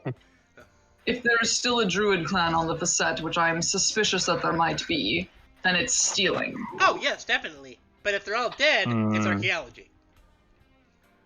Murdering them in order to get their thing is not a better solution, you know?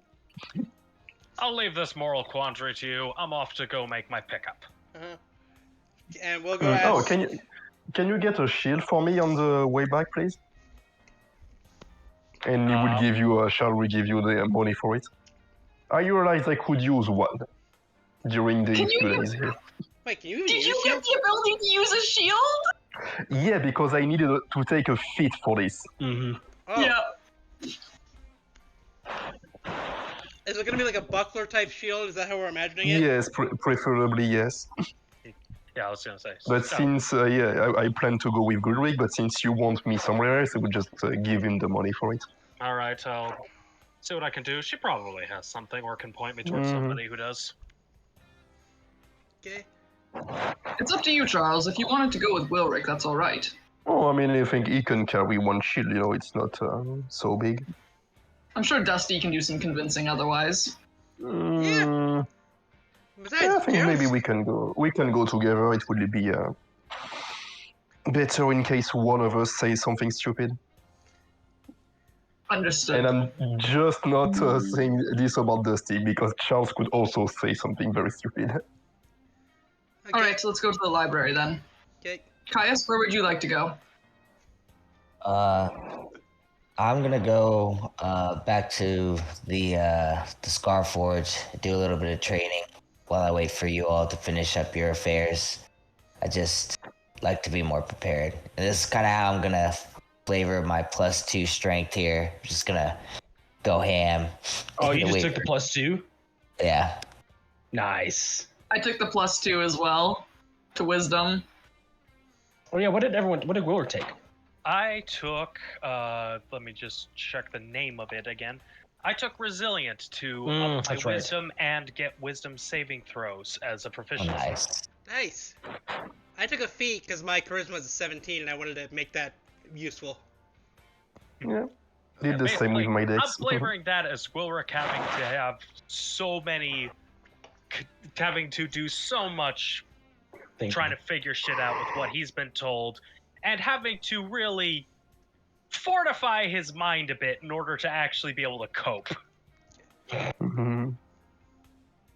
Oh, it's not so bad. Fenix gained wisdom through gaining anxiety.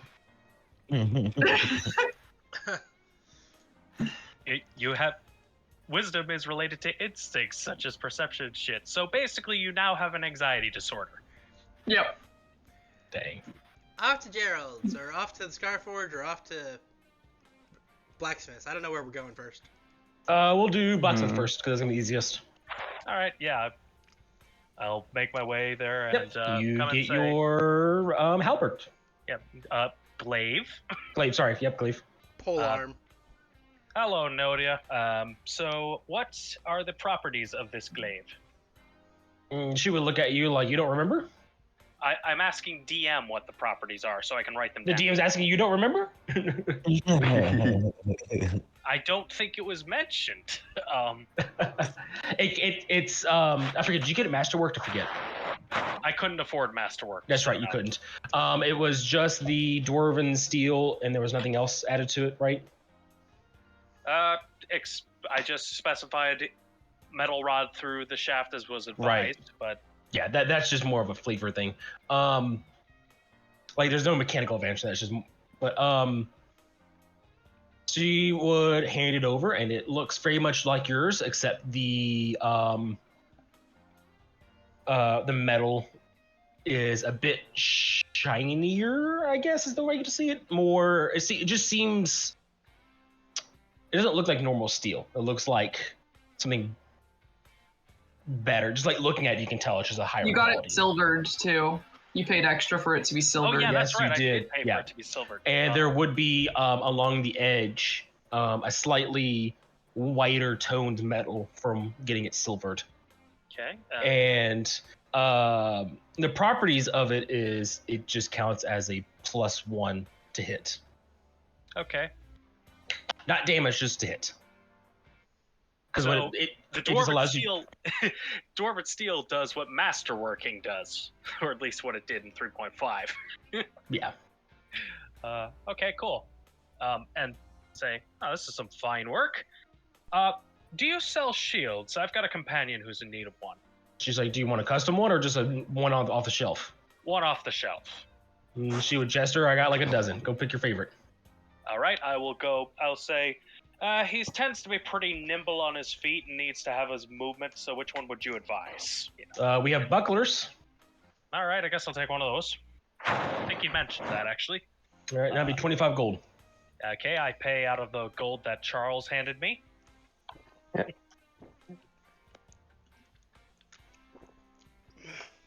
And I will give back any remaining from what he had, you know, so it's not like I'm going to try to steal anything from him. Or sorry, not 25 gold. Sorry, 5 gold. 5 gold. 5 gold, yeah, I was thinking, that's Five. a lot. I was wondering. I don't know yeah. why. I thought shields were 50 gold for some reason. But no, it'd be 5 gold for buckler. Awesome. It gives you +2 AC against weapons, but +1 against everything else. Okay. But it doesn't count as heavy armor or medium armor, and that's just a shield. Yeah. So I mean, now I am proficient with medium weight armors, so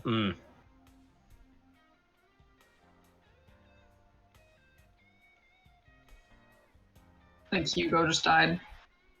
Hugo died. F Hugo. F's in the chat for you, boy. yeah, Are you good? You back? slightly. I have a big freeze on my laptop. 1 second. But I can still hear everything. Right.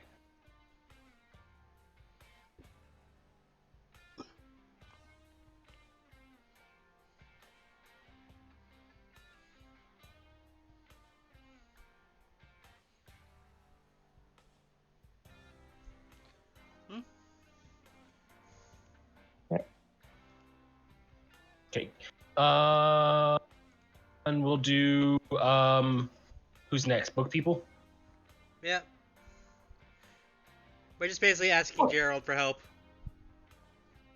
Gerald would be there as you guys re-enter the library once again. Hey, Gerald, could we ask for some help, please? He would be like, "What do you want?" We just may have accidentally released a Pentecost-related horror on the world, so we need to know about it. So it's Tuesday then. Alrighty. Told you wouldn't give a shit.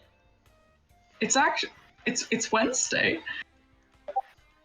It's a phrase. This is nothing abnormal, is what I'm trying to say.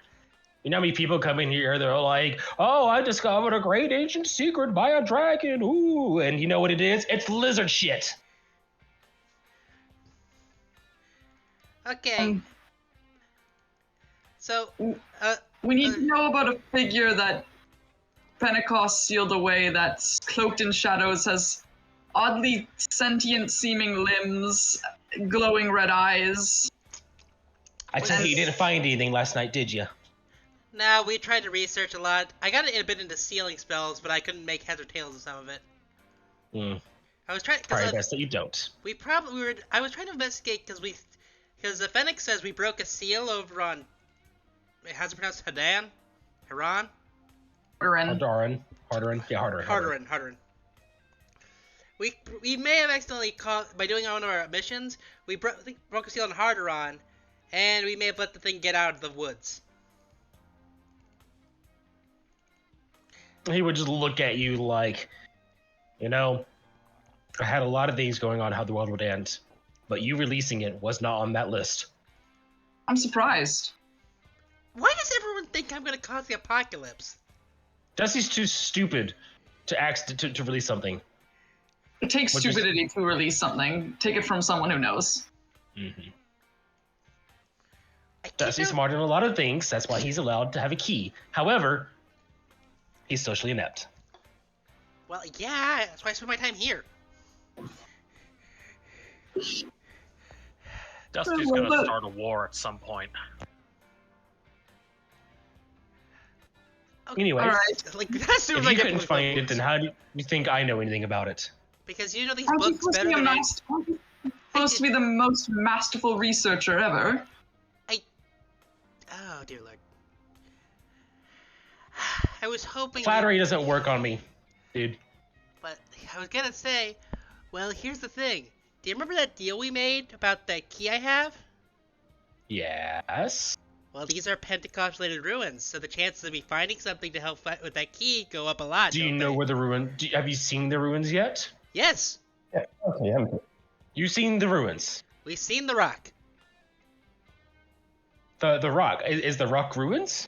I believe it may be ruins, but we haven't gotten close enough yet. See, I knew you haven't been there, you fucking idiot. No, the rock is just an old mossy rock. There are ruins too on this facet, but on a different direction. Well, when you see these ruins and you can prove to me they are Pentecost related, then I will be interested. Fair enough. You really can't give us anything to help try to stop the end of the world. Okay, You know how many people are coming in here saying it's the end of the world? Fenix, stop trying to appeal to empathy. He has none. That's right. Listen, if you want my help, what do you need? And maybe I know something that could possibly help you. I felt like I was Want to I felt like I was missing something when I was researching the sealing magic last night. Like I was close to something, but I just couldn't get it. Like there was What do some you kind mean? like there was something I missed. Like, have you ever felt like you read something but you didn't understand it completely, and there's like No. that one piece you were missing? No, I've always understood everything I've ever read. Okay. I think that more concretely, what we need to know about is there's a tale apparently about Arthur Pentecost sealing an eldritch horror away with the help of a druid clan. We need to know everything and anything we can about that being. He was not thinking. And He the druid sounds clan. familiar. There's something along those lines, yes. And as he's like walking, or as he's talking, he's like walking along, looking at books on a shelf. He's like, yes, author Pentacost, was friends to many people and many cultures and such. He helped a lot of people out with many different things. He discovered so many new forms of magic, sealing magic being one of them. Druids sealing away things, harder in jungles. He like looking around. He pulls a book off the shelf, looks at them, flips through it. He's a boomer. He licks his thumb. Did you not get that energy from the way he's talking to us? Garen doesn't look old. I should keep you in mind. He's human, but he does not look old at all. He looks like he's maybe in his like late 20s, early 30s. Boomer is a state of mind. What'd you say? Boomer is a state of mind. Fair enough. And it's not. He eventually comes to a page. He's like, and he closes it and puts it back on. Find the ruins, and then maybe I'll be interested. Okay, can we read that page, please? Oh no, there's nothing on there. I was just. Okay, I don't think we're gonna get anything else here, guys.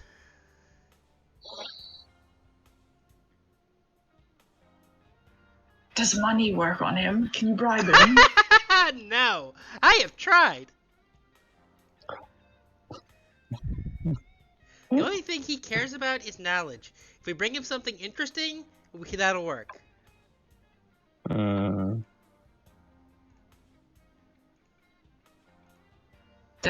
Okay. Thank you for your not help. You can still be polite, Fenix. I thanked him. Yeah. He said thank you for your not help. Yeah. But yeah, Gerald, if we find anything, we'll bring it back. If we're not dead. If we are dead, you can have my stuff.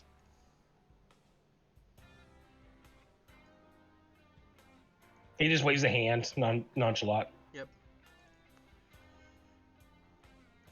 Well, I think with a brain where you could understand and know so much, you would want to help more. Well, I think, like, between you and me, I am like 80% sure he made a deal with the devil, but he didn't give him his soul, he just gave him all his empathy. He would die too if this world ends.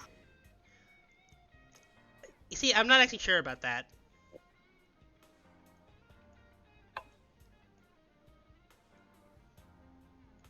Anyways. Yeah. Let's meet up with the group. Okay, and Caius, I believe we are cutting to having, like... He's just training montage. Just Bardcore Eye of the Tiger playing. Yeah. He has, like, edgy anime fight music playing in his ears. Live to win. Can I just actually also be training with Lorake? Just like a random list of folk like watching me. He's got like a stop, like watch, like. He just, even though you do better than your previous round, he still looks scald and shaking his head. He just perfectly. Perfect. All right. So, all right. Are you guys heading back to the facet now? Okay, it's the next day. Yep. Fenix, you think we should wait one more day so we don't get caught unawares after the Scholar's Incense? We'll rest tonight still. So we're staying for one more night then going? No, we'll rest tonight regardless of whether we're there or here. Fair enough. Okay, let's get going then. Famous last words. Fenix gets 3 levels of exhaustion. Oh, and as when we meet up again, as promised, I turn to Caius and I give him my old glaive as I'm holding my new one. Ah, thank you. I do believe this will come in handy. More than likely. Especially with how you performed last time. Damn.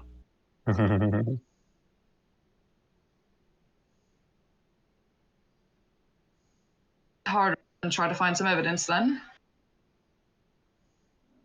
It is.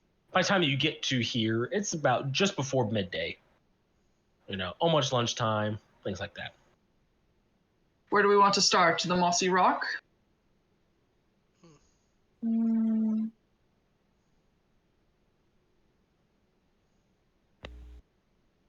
It's your call. You're the one who wants to lead us back here. All right, so let's go to the Mossy Rock. It's our first lead, and Yes. I'm going to try to keep out an eye for any evidence of druidry or what's not. Druidery. Fuck off, Eric. Oh no, that wasn't me correcting. I was just having fun with words. There we go. Hmm. I think we'll head towards the Mossy Rock, Alrighty. Well, and I'm gonna By keep an time- eye out for any evidence or sigils of nature, because he's like very much trying to find evidence of a druid clan. very much so. The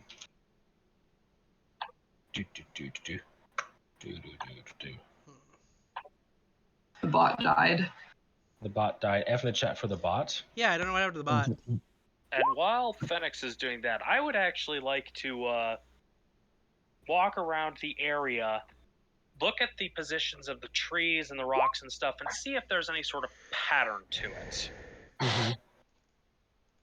We haven't got to the Mossy Rock yet. Well, I mean, once we get there, okay. Fair enough. Fair enough.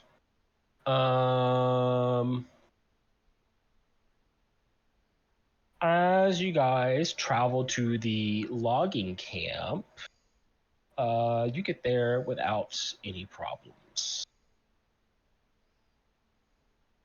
You're able to, you get there, people wave at you. Some of them ask questions like, what are you doing back here? Things like that. Just investigating something we saw last time.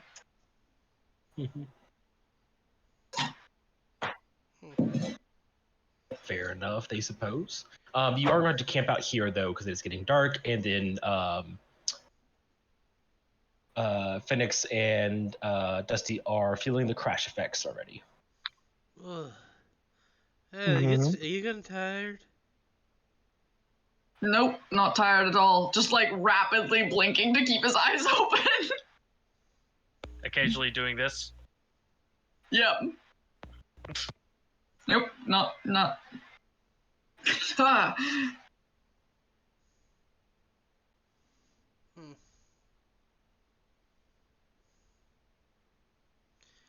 So yeah, we stay at this camp for the night. Well, sounds like a good way to rest. Yes, sleep. Sleep sounds not for me. Go to bed, Fenix.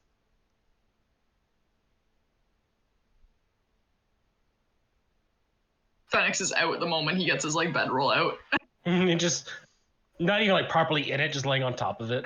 Yep. His like one leg is in, like he was in the middle of getting in it and like fell asleep.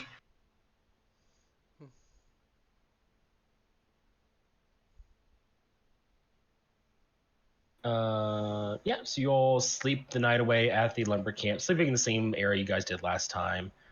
All that fun stuff. It's a good time. So you all wake up. Dusty and Fenix, you feel still a little tired. I don't want to say hungover, but like it's that like, you know, you got a massive headache. You don't feel too hot, but you feel like it, you know, mostly normal. Not in your A game, but you're definitely, you know, ready to go. Okay. Or like a Let's get going All right. before I fall back asleep. You all start heading down the path you made the other day, or not the other day, a couple of days ago. And as you guys are walking through the Do I foliage, make a perception check to look for druidry things? Yes, you would. Yes. Actually, it's probably. Can I guide myself? Can I guide myself or no? Sure, I'll out. Perception plus guidance. 25. You don't see any signs of druidry other than the ones you made yourself. Yeah. No sigils, no symbols, no weird patterns upon the leaves and trees. Things of that nature. And as you guys are coming around, I think it's Fenix. Fenix, your passive perception is 15, right? Forget. 16, actually. 16. Oh, even better. Did you give yourself the +2 to wisdom? Is that what it was? Yeah, Yeah, that's why, because I marked it as 15. That's why. Okay. I took the EASI. Yeah. Okay. Cool. Even better. So even sooner, do you hear the sounds of thousands of little feet coming towards you guys? That sound like We've got- bugs. We've got bug company. Fenix just says he's like looking around and then he just like freezes. He's like, we've got bug company heading this way. Still?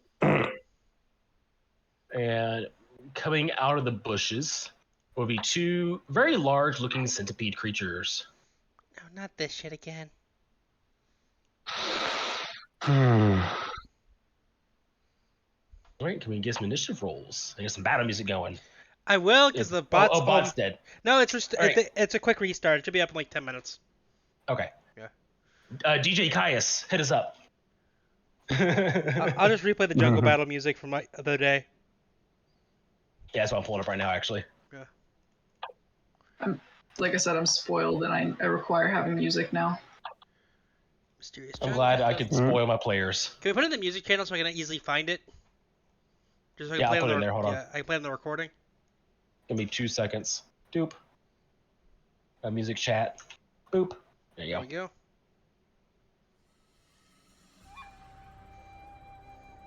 Let me roll for these guys here. Oh.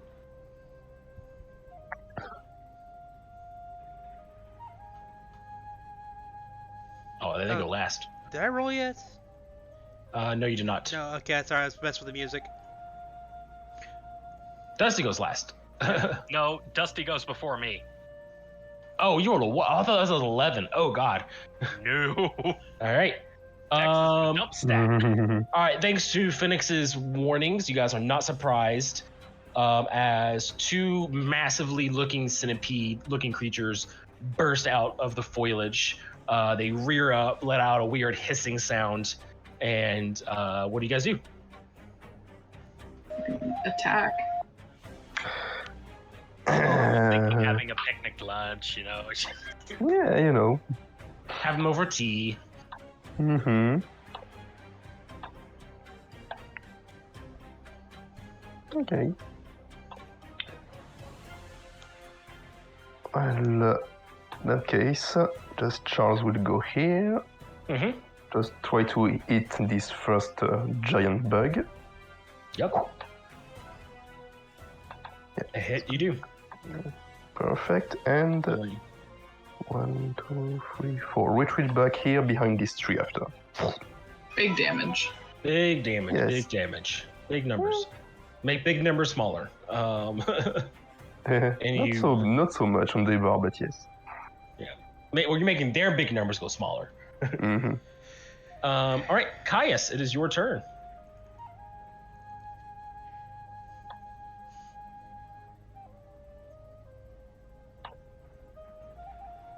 You're muted. We're gonna bonus action get Billicus out here, get some flanking. We got the opening salvo.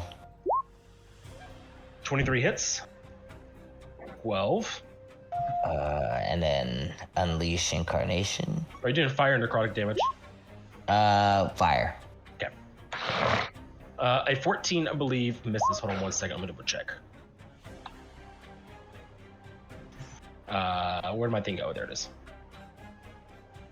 A 14 misses, yes.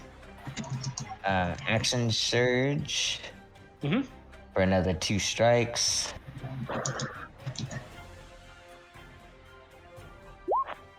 $23 hits, so that's another 13, all right. And 25 hits. all right. Yeah, you definitely beat this dude up. But it's the Regipede's turn.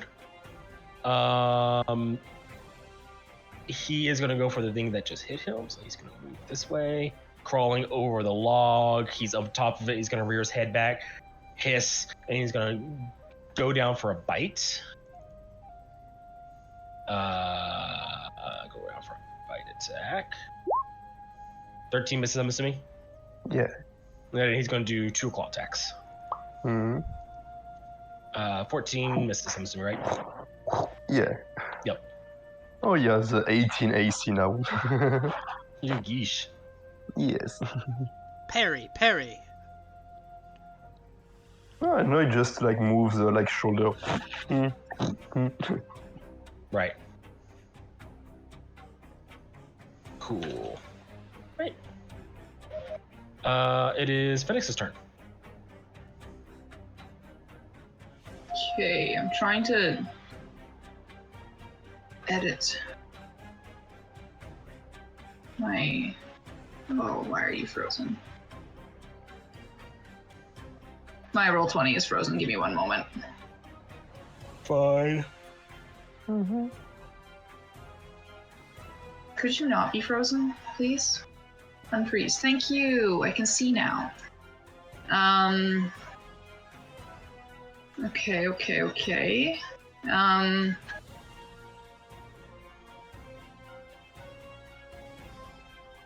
Why'd they have to move away from each other?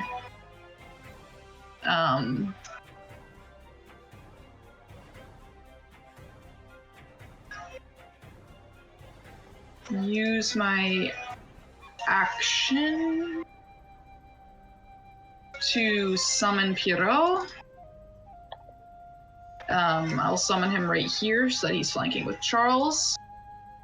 And I need the Regipede, whatever it is, to make a DC 14 deck save.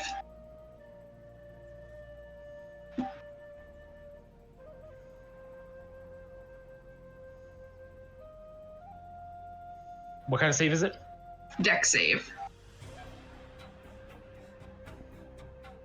Fails. It fails, so it takes 2d6 fire damage. 9 fire damage. Yep. And then Pierrot is going to Flame Seed attack the other one.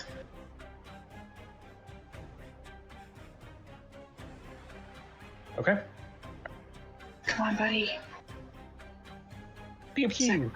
My whole thing is frozen.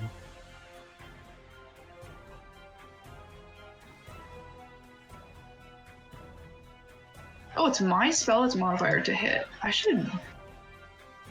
Okay, so this should actually be way higher. What's my spell modifier to hit right now? +6, so this should be plus another 2. Since I did the ASI and everything. Everything Pierrot. bumps up. Yep. Yeah. Pierrot gets a power boost. 20, come on.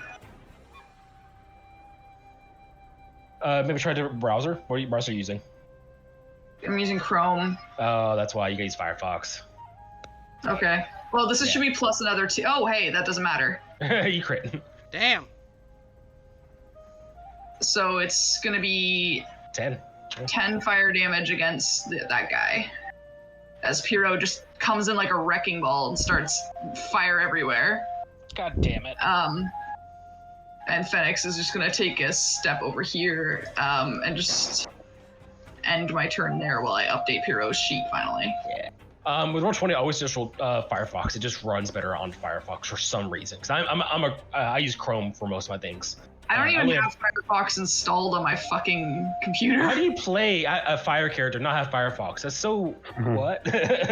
One with a Firefox too. I know, right? All right, Dusty. Okay. Hey, Glowrick, I got a new spell. Trust me, okay? Wait, what? Uh, What did you just say? Oh, you only hear that in your head. I enlarge you. Oh no. Oh.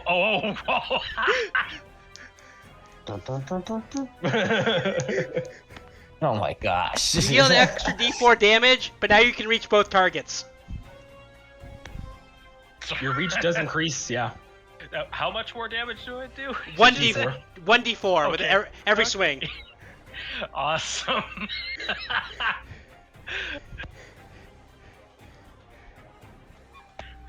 That's amazing.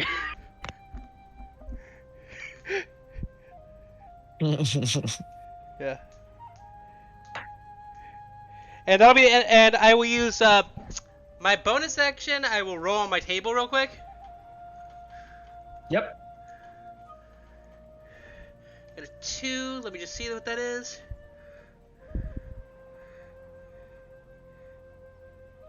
Okay, and I will give that to Gwilrick.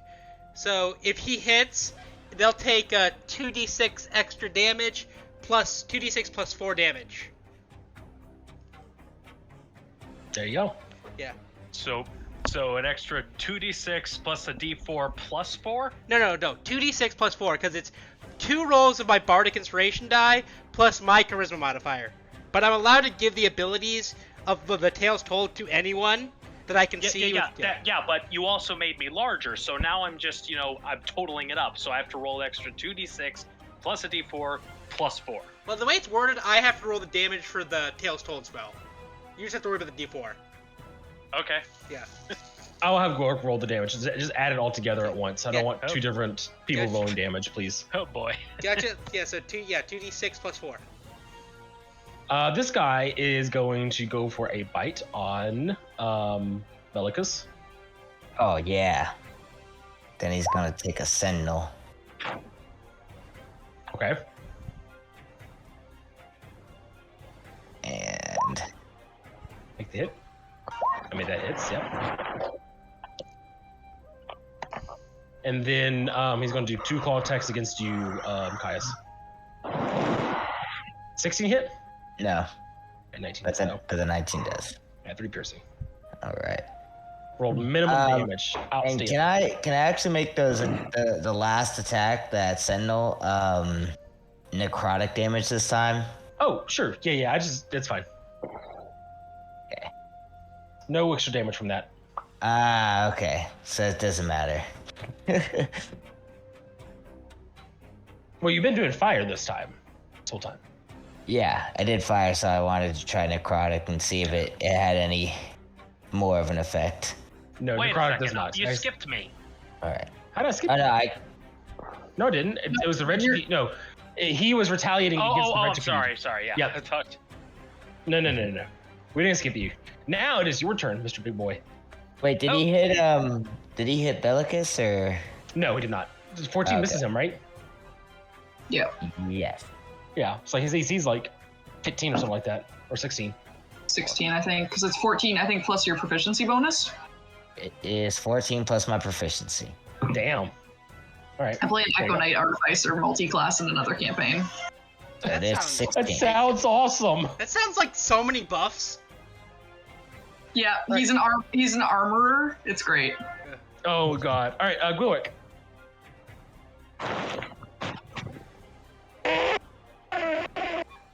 Trying to keep it lower pitched as I Did the rage. thing. Yeah.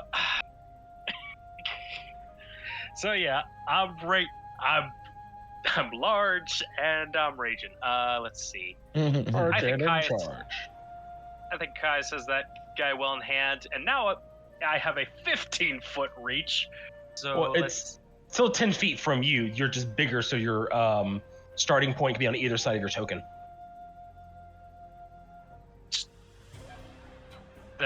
does it actually affect my range? So it's still 10 feet of reach, but because you went from a 5-foot size person to a 10-foot size person, you see what I'm saying? All the weapons get increased too. To match your size, it doesn't increase the range at all. No. So it's a weird thing, right? So like before you were this size, right?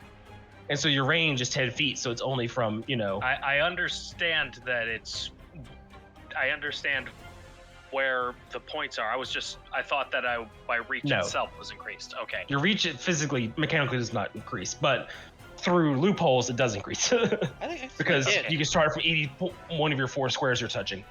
Okay, let's see. How How big is that log obstruction below me? The regipede's on it. It's only 5 feet high. Not very big. Okay. And I'm just curious, how much taller am I as a result of this? Much taller. I mean, just there's a specific somewhere there. I just gotta know. You go up one size class. I know. I just wanted to figure out the height generally because this is funny to me. I mean, your size air quotes doubles, so you'd be like 16 feet tall. Close to that, yeah. So yeah, I'm just gonna walk over here. I should be flanking with Charles as I step over Puro very carefully. You would be, yeah. And I will thrust at this guy. The lumbering giant that I am. Mm-hmm. 13 misses. Damn. Oh, no reckless? Honestly, I forgot that it was a thing. Wait, you have advantage. Yeah, you're flanking. Oh yeah, that's right. Oh, come on. Mm-hmm. Yes! Yeah. Yeah. Big numbers. Oh my god, what the fuck? What? Wait, is that all the damage put together? I changed the macro to incorporate it, yes. Holy shit! Nice. I thought wizards were supposed to, or like Fenix would be doing the big numbers, or Charles, not the barbarian. Hey, buffs are helpful, man. Barbarians are very good for big damage. Also, I buffed alright, the shit out of him. I'm pretty sure that's your turn. Druids do big damage? I'm sorry, have you played a druid? Have you ever used the spell Moonbeam before? No, I haven't. Alright. It does stupid damage, especially with shapeshifters. Charles! Yeah, just like, You just see this glaive just take a chunk out of this bitch. how? Okay. And just try to finish this thing. Mm-hmm. 21 hits. 21 And does it, yeah. yeah, so 18 damages, and he would just hide behind Guilric after. Just okay. I think this looks like a good idea now. Caius. Right. Let's hit this guy again.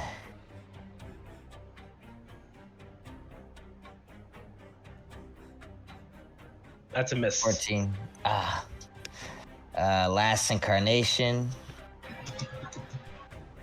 Let's hit him again. That hits. Yeah, alright. 12 damage. And yeah, that's... Oh wait, no, I can still do a bonus action, but I really don't have anything to do, so... Yeah. Oh wait. No, I wanted to try something. I'm actually gonna move Bellicus, because he's got 30 feet of movement down over here.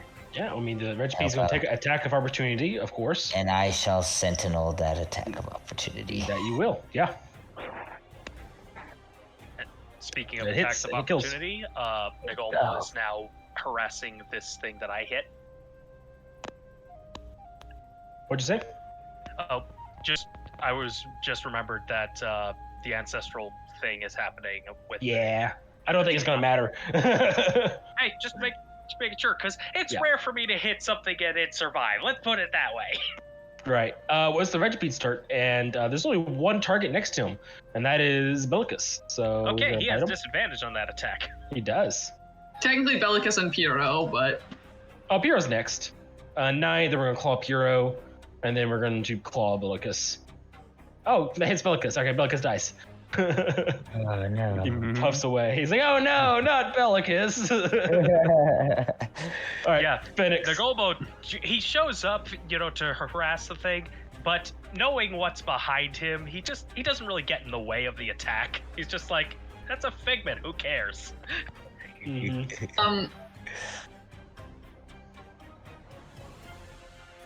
Yeah, Puro's sheet for a second as well.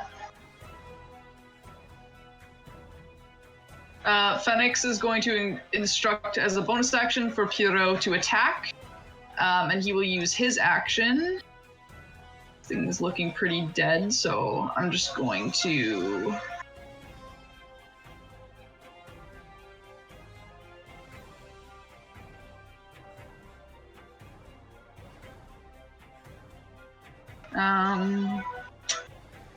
What am I gonna do?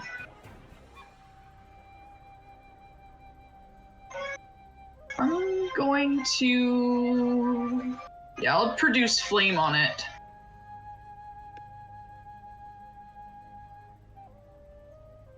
$11. Which I assume doesn't hit.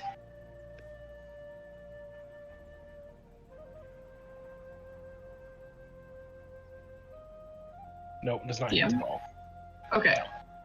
And then I am going to... As Pierrot for my bonus action. He is going to fiery teleport.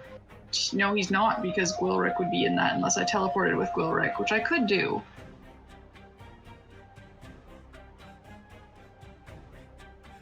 Gwilrick want to be teleported? I'm okay with that. Alright, I'm gonna fiery teleportation with Gwilrick. Right, I'm that's just it. gonna bop. Yeah, I need a deck save from him.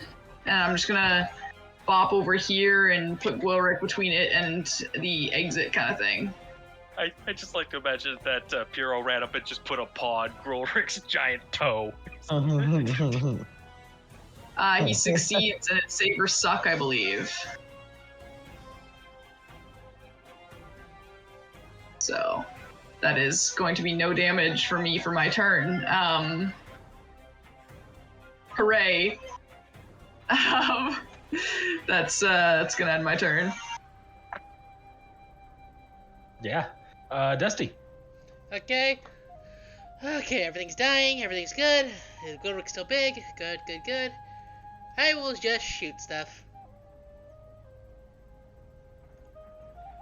14. 14 misses. Ah, damn it. Retreat! Okay. And then I'll end my turn over here. Gwilrick. I will attack recklessly. Go for it. Advantage.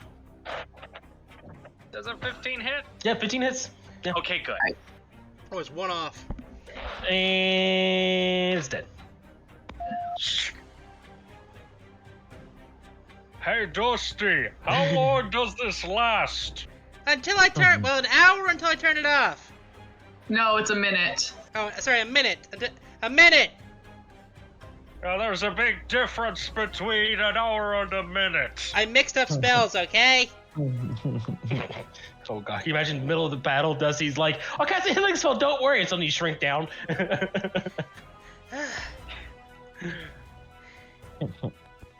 Okay. Wait, you have the spell too, Fenix?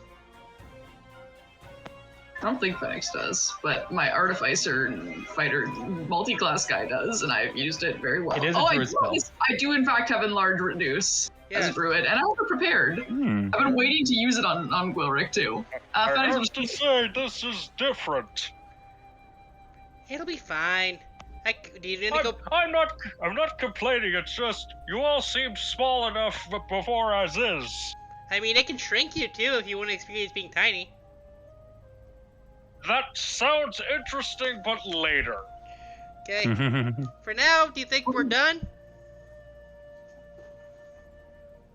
Let's continue on to the Mossy Rock. Okay. I assume like the minute's gonna be up before this battle after like now, right? Yeah, I was Oh, about yeah. to say, that sounds good to me. Okay, like I turn it off. Also, Damn it, Dusty! I wanted to do that to Gwilrick. you've had that spell longer than I had. I just got it. I just haven't thought of it. Wow, 2 people in this group want to make me bigger. Kiro comes over yipping. I never said I wanted to. It just seemed like the most efficient way to do this. Also, DM note that duelist attack only lasts until you choose one attack for it. Oh, so it only lasts for one attack? Yeah, like it's like a loaded bullet. Is how that works. Got it. Because like it gets ridiculous because it increases with my bardic inspiration die. Oh, nice. So once I have like the ones where it's like D12s. Yeah. Yeah. I mean, hey, I'm a big fan of big numbers. That just means the bosses get stronger. Dude, you should see the final ability on here. It's ridiculous. Also, just a DM to players. Do you remember the giant bug you fought when you were like level 1, 2 for the red mushroom mission? Yep. Vaguely. That was 2 of those. Power scaling. Awesome. Good. More like power creep. Yeah, but now it's what will we face after, after some missions. Yeah, the DM is just going to double all the minions right now on the next fight. Former boss becomes a classic and normal enemy. I don't think I've ever dealt that much damage in a single attack outside of being a sorcerer. Yeah. Oh, Dusty, do you remember? Is it Javi was his name? Yeah, with his weird sneak attack rules. Well, no, stack it. Remember Okutar damage? Yeah. Oh, dude, Okutar got ridiculous because I'm sorry, but fuck, I want to call him Makala, but I can't remember his actual name right now. Fucking. What was his actual name? Shit. Park. Park, yeah, it was Park. Well, that was last. Dude, his campaign got ridiculous. I mean, in terms of the scaling. Yeah. Like, dude, it was got to the point, like, I made a character that just could not fucking die. But, like, I remember, this is a little bit of sidetrack, sorry. But, like, so for context, there was a rogue character who was a mob boss, so he had support abilities where he could put bounties on creatures, increase your, like, damage and crit range and everything. And I played Okutar, who was a paladin, and we comboed in a Draco Lich. I dealt 1,000 damage. Yeah. Well, I double critted is why. It was a double crit, max smite, max thunderous smite, like everything maxed out on this thing. And like the rules for us was like when you got double crits, you double the damage, right? Well, no, it was max damage. Max damage, yeah. It was max damage, and because it was undead, it got doubled again. Oh yeah. It was quadruple max damage is what it was after all that. So, and my character was a dragon knight, so I had like bonuses against fighting dragons. It was insane. It was 1,003 damage was the final damage total. It was insane. It was ridiculous. And I did kill him. I know, that was the weirdest part, because that was like one of the first blows, wasn't it? Oh no, this was like halfway through the fight. But anyways, back to this campaign. Yeah. Sorry. I was just reliving some glory days for a moment there. The power of friendship and damage. You guys are heading toward the Mossy Rock, which is east of where you guys are now. You guys would get closer and closer to the structure. Fenix is going to begin leaving ties again to find their way back to the path. And it's right here. Boop. At this point, because you guys are off the trail you made, it's very dense jungle. You guys are like, having to like push away branches and step over bushes. Once or twice, some more living vines tried to, choke you guys out, but you guys are able to make your way through them. Consistent insects flying by and biting you and poking you and annoying you all. And you guys come across the weird rock-shaped structure. It's like a small, like, I want to say 40 feet tall, maybe 70 feet-ish wide structure of just jumbled rocks. Covered in moss, it's covered in vines and trees and things like that. Does this have any druidic carvings or anything on it? Give me an investigation check. I will help. Right, you get advantage. I'll cast guidance on myself as well. Yeah. Come on. Advantage plus guidance. So 15. So 15. As you look around this place, it's very hard to see if there was any markings because of all the overgrowth on this building, over this rock. and you aren't able to find anything for the longest of times until you kind of are walking around. I'm assuming you can like walk around it as well. Yeah. As you walk around to the south side, like you probably go around clockwise. It's like the last little area you check. And you would see this weird jutting out part of the rock, almost like, you know, the entrance to a building kind of looking thing. But again, it's all crumbled rocks. It's nothing. It doesn't look like a structure at all. But like if you squint your eyes and you drew it very plainly, yeah, it could look like that. And you almost miss it. But you can see where some of the moss hasn't covered all the stone. You can see the edge of something carved into the stone. Am I able to recognize what this is? No, but you do see something carved into the stone, though. And you need to like clear out the moss and foliage and stuff to see the rest of it. I think I might have found something, and I will attempt to like gently get the moss out of the way. You climb up the rocks and you climb up to where it is a little bit.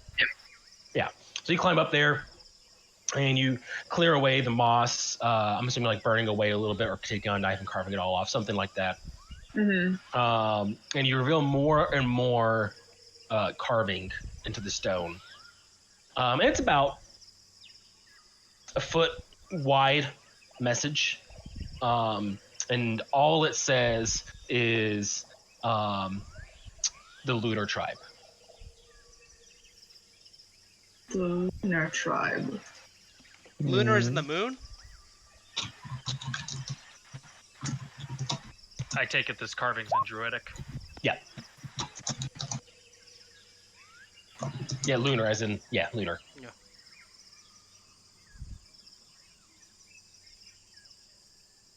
Kind of like... No. Am I? No. No, you're good now. Fenix kind of like brow furrowed looking at it. Do I see any directional signs? Nope. May I look around for evidence of sealing magic? Sure, give me a Arcana check. You find none. Okay. It's a tribe marking for a druidic tribe. If there is a tribe nearby, still on this facet, they would be somewhat nearby, I assume. Searching around the surrounding forest area and whatnot, do I see any other druidic signs? No, but if you want to give me a perception check real quick. Can I guide myself on it? No. Hey. There we go. You kind of climb down the rock and you're looking around and you look back at the rock and you're pretty sure that the way the rocks are, that they could be moved out of the way to reveal something underneath them. Oh. They're kind of looking at the growth patterns and everything, and it looks like the rocks have fallen, not recently by any means, like years ago, but sooner than the rest of the rock growth and stuff. Does it look like they've been moved at all recently? No, not at all. You're talking like 3-4 years of growth on these rocks. I think. And he's gonna... How big are these rocks? Like, are they movable? Oh, they're like Google Organized sized. Quilric, come here. Oh. Need some heavy lifting done? And he kind of like points at the different rocks. Can you move this one? How big is it again? I mean, it's big enough that you could pick it up without too much problem. Okay. But like Fenix definitely couldn't. All right, then, yeah. So I'll Twig boy. get down on my haunches, Yeah. wrap my arms around it, and lift Remember? with my legs. Yeah, lift with your legs, not with your back, yeah. And you move it. And as you move it, you all the branches, things start snapping and moss move and like a bunch of bugs are there, scurry away. and you lift it up and you chunk it to the side. I'm assuming out of the way. I set it down. I don't simply Okay. chuck it. Okay. My apology. You set it down, and you can see the corner of an opening. Can I fit in it? No, it's like maybe your hand fit in it, but there's more rocks in the way. Okay, so we're gonna need to dig a bit, aren't we? Is this? Do I get the sense that this is a headstone? No. Okay. No. More like an entrance. Okay. So is the entrance just blocked off, or are we just not moving it enough? It looks like the entrance is blocked off by all the rocks and overgrowth. Can we dig a hole? Yeah. I have You guys shovels. remember, you have shovels and everything already. Yeah. Yep. Okay, who's ready to shovel? Yeah, Yeah. let's have a manual labor montage. So you guys start clearing out the rocks and such, and you eventually reveal this passageway leading down deep into the earth. Let's go. Fenix just goes right in. He's excited. Wait, can Grolic fit in there? It's a tight squeeze, but yes, he can. I can't keep him like reduced in size for more than a minute, so this would be a problem. I'll manage. Okay. But after that fight, did you get a Just little flames flickering. no as short it's rest. going down. no short? Okay. No, Just you guys making haven't sure. rested or anything yet. And you all single file go down there into this passageway. The smell of just old stale air and the occasional like roots that have grown into it stick out and things like that. And you guys are walking for what seems for a be like almost half an hour. Occasionally like it widens and then occasionally it closes back in. But it never gets taller. Not really, no. Dusty, you're surprised how long, how like this tunnel is still intact, based off how old it looks to you. This has to be some kind of magic, or... Ooh, I wonder if we'll beat these lunar druids. They might actually still be alive. Isn't that exciting, Fenix?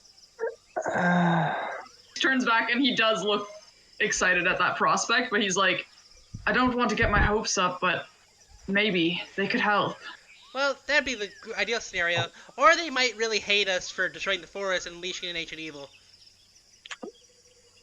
I mean, After some traveling, however, you guys would come across. Hold my notes. Hold on 1 second here.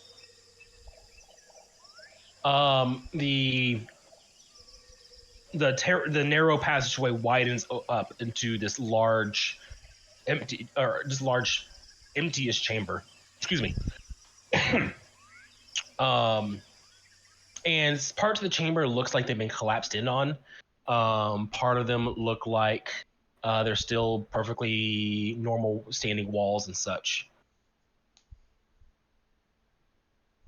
And Hello? as you guys look around the chamber, you realize it's in the shape of a crescent. And at the center, on the opposite side of you guys, is this giant looking stage, maybe altar, or not really altar, but like this stage / platform. A dais. Yeah, a dais, thank you. Well, no, not dais, it's not small, it's a very large platform. I don't know if it's dais is still the right word. I think it still is. And then, how are you guys using light to see here, by the way? Are you guys using torchlight? I've got a torch in my trunk. Yep. Dark vision.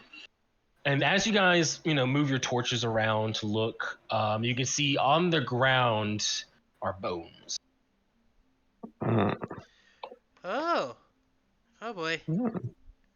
I wonder if they got trapped in here. Are they scattered or are they grouped in body form? More or less, they're grouped up, evenly spaced out. Are they grouped in like the structure of a body, or are they grouped by like here are the skulls, here are the femurs?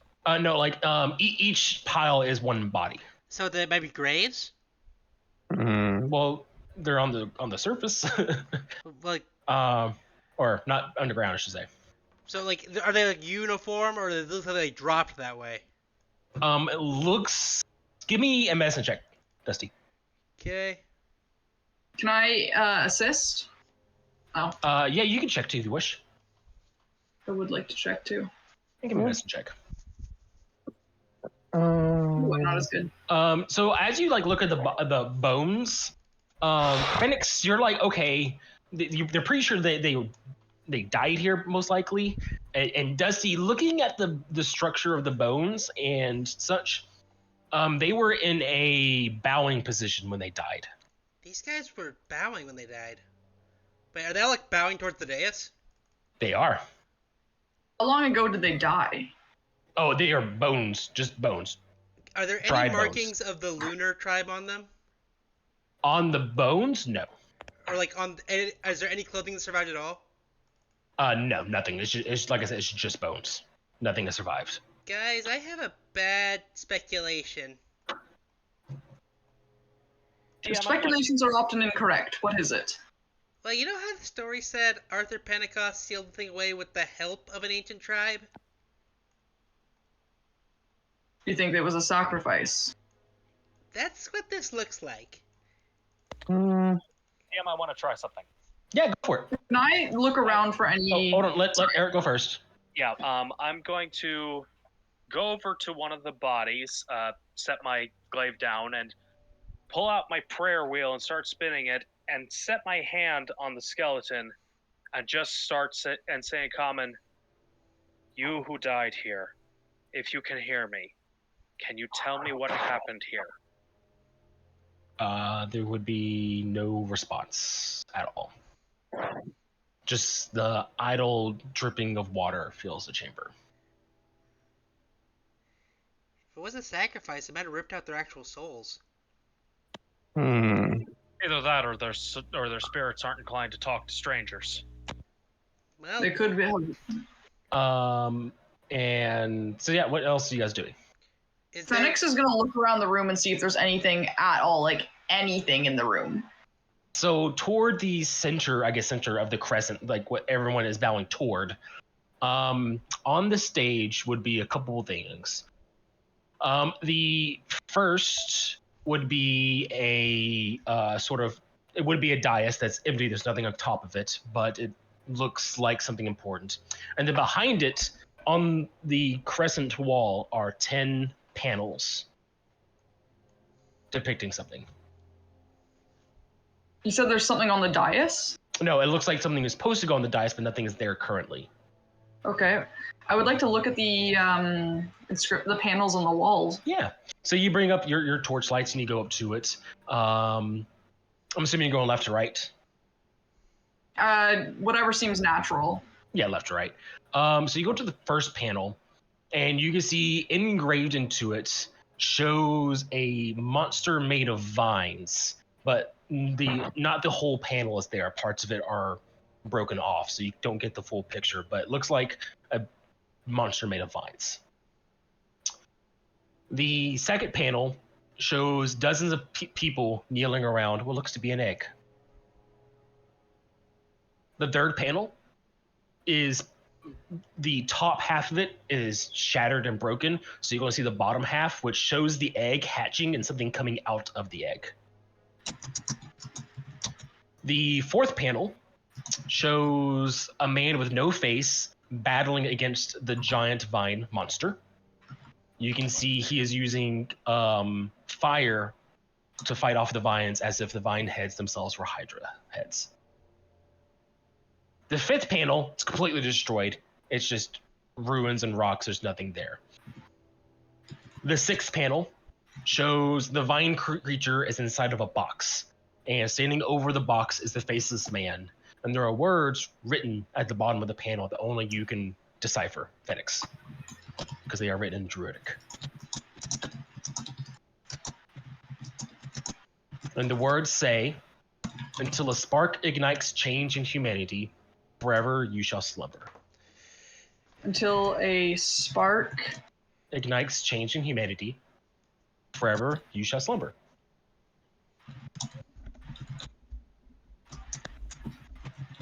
The seventh panel shows something similar to the first one, where the giant vine monster is out and about. But you can see his vines is holding what looks to be a world, and it's tearing it apart. Oh, And then words are written underneath this one. For if he should awaken and not be stopped in time, eons would win. Or eons will win. like Eon's EONS Yep, eon. will win. Yep. Is Eon's like as if it were a title? Yeah. Like, is it a proper noun, like it's one thing, or is it a type of things? It's hard to tell. Yeah. Fenix for Fenix. Gotcha. Yeah, Fenix It could go is either way. It could be a title. It could be reference time. It could reference a name. It could reference. It's definitely weird for sure. Mhm. The 8th panel shows a circle of light destroying the vine monster with the phrase, "Be warned, only the healing light of a hero can destroy this being."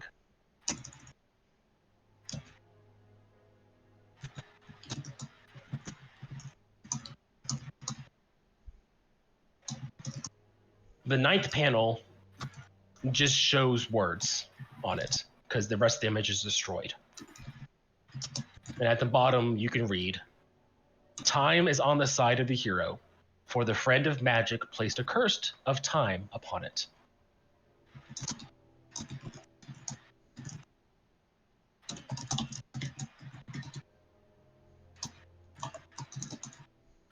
And then for the 10th panel, it shows 10 moons in various moments of waxing, waning, rising, setting, harvest moon, etc. With the phrase, "Rise up from his grasp, shine your light, turn him to ash." Rise up from the grass. What was the last bit? Rise up from his grasp, shine your light, turn him to ash. Rise from his grasp. Shine your light. Shine, shine, shine. And turn him to ash. Mhm. I'm not taking detailed notes or anything. You can hear the clickety clackety. It's in the record. There's a little These videos are my notes. Yeah, no, I have to take notes or else I Yeah. forget everything. but that is all that's in this chamber. So there's like no extra exit this whole tunnel lid here, right? Yep. It's like.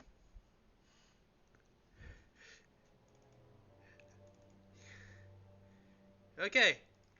Fenix, you hear. I told you the rock was important.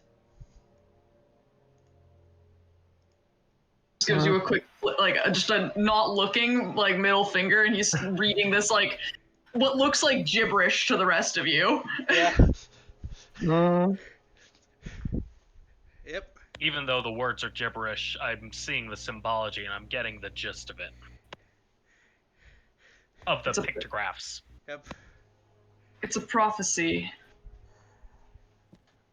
So something to do with the moon and that weird. I'm guessing the vine thing is the guy you saw. I think so.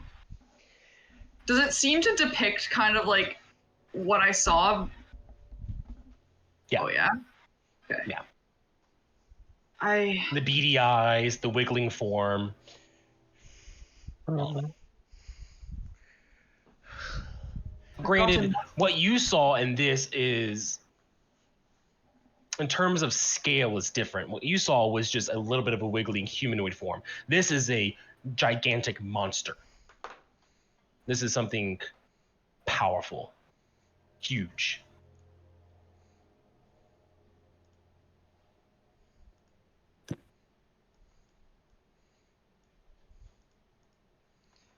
Oh boy. Well, we may have fucked up.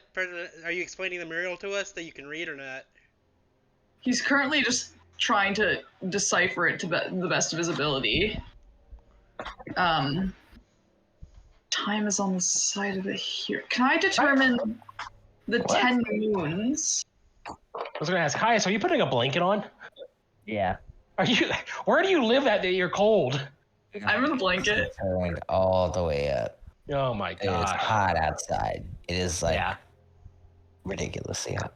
It's Texas. So this is the 10 moons you're trying to decipher? The 10 moons. Can I determine how much time that would indicate? What do you think it is? 10 months is what I assume. Yeah, then you're right. I'll give you that a little bit. Okay. We have 10 months. Okay. What? Is there anything else specific that we can use?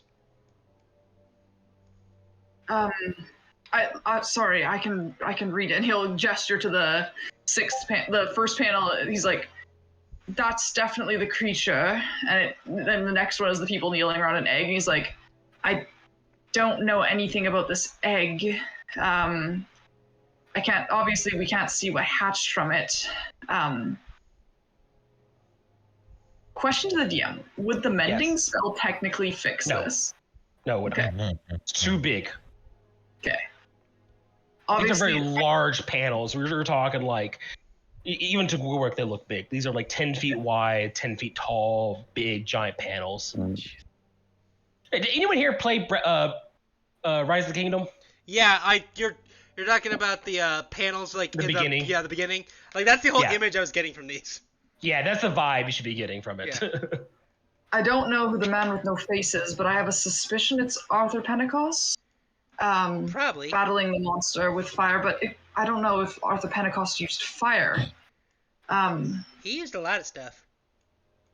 The fifth panel, obviously we can't see anything. The sixth panel, with the vine monster in a box and the man with no face above it, has the words underneath in Druidic. It says, until a spark ignites change in humanity, forever you shall slumber. And the seventh panel, with the monster tearing the world apart, it says, for if he should awaken and not be stopped in time. He kind of pauses and he goes, there's another title here. I'm worried to speak it. I mean, you're not even telling us his name, so we could beat some to go off on. Pardon? Well, you're refusing to tell us this creature's name, so we need some to go off on. I don't have a name, I have a title. This is another title, it appears. Well, you were afraid of saying the last title, and we couldn't get anything. Yes, because he said if I spoke it, then I could become a follower. Only if he spoke it?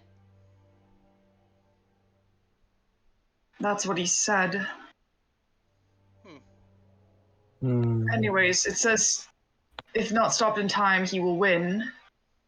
The next one with the light destroying the monster, it says, be warned, only the healing light of a hero can destroy this being. The ninth panel is destroyed, but there's text underneath that says, time is on the side of the hero, for a friend of magic placed a curse of time on it. And then I'm assuming the friend of magic would be Arthur Pentacost, because it's how druids speak. For example, I'm a friend of fire. And then the 10th panel is 10 moons. I'm assuming we have 10 months. It says, rise from his grasp, shine your light, and turn him to ash. Well, we're gonna need to find a friend of magic again. Or to curse again, or we'll have to find someone who makes light. Oh, this is just rich. Although, this is... What was that part about the spark? And Until healing light? It says a spark ignites change in humanity. I'm not exactly sure what that means, but given that and the reference to healing light, remind me, Fenix, how do you heal us? Rolls his eyes. Fire. Yeah. The universe is playing a joke on you. Or at least making you the butt of that joke.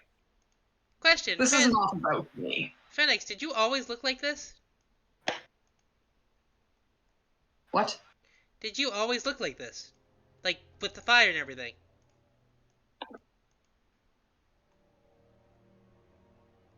Looks at you odd. He's like, why are you asking? A spark makes a change in humanity. I mean, if you change from a human to something with sparks...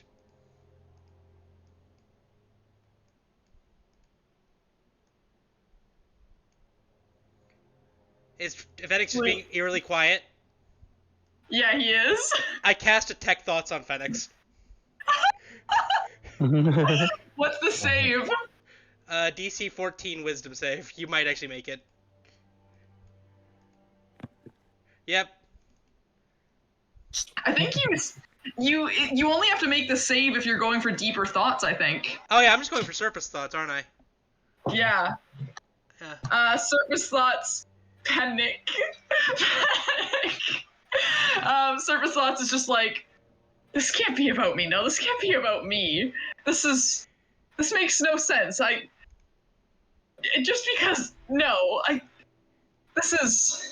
makes no sense. I've never even been here before. But changed from a human. How does Dusty know this stuff? That was a guess. That was a total guess. It's funny because just the night before when they were studying, Fenix was saying, well, when you were saying, when you were a kid, you couldn't learn love of books because you would have set them on fire. Fenix, when he was like, never mind, was gonna say, well, I wasn't exactly always like this, but he didn't. And that's called foreshadowing! Yeah, it was fucking foreshadowing. I'm a DM. I do cool things sometimes. I know, but this was very characterly organic, so I like that. It's like, is it really that weird, Fenix? I mean, we got an assassin here. I got chosen by the force of karma. Maybe you're a weirdo too. I was born a human. Okay. Fascinating. And this thing came to you and warned and tried to terrify you. What if it's scared of you and it wants you to go away?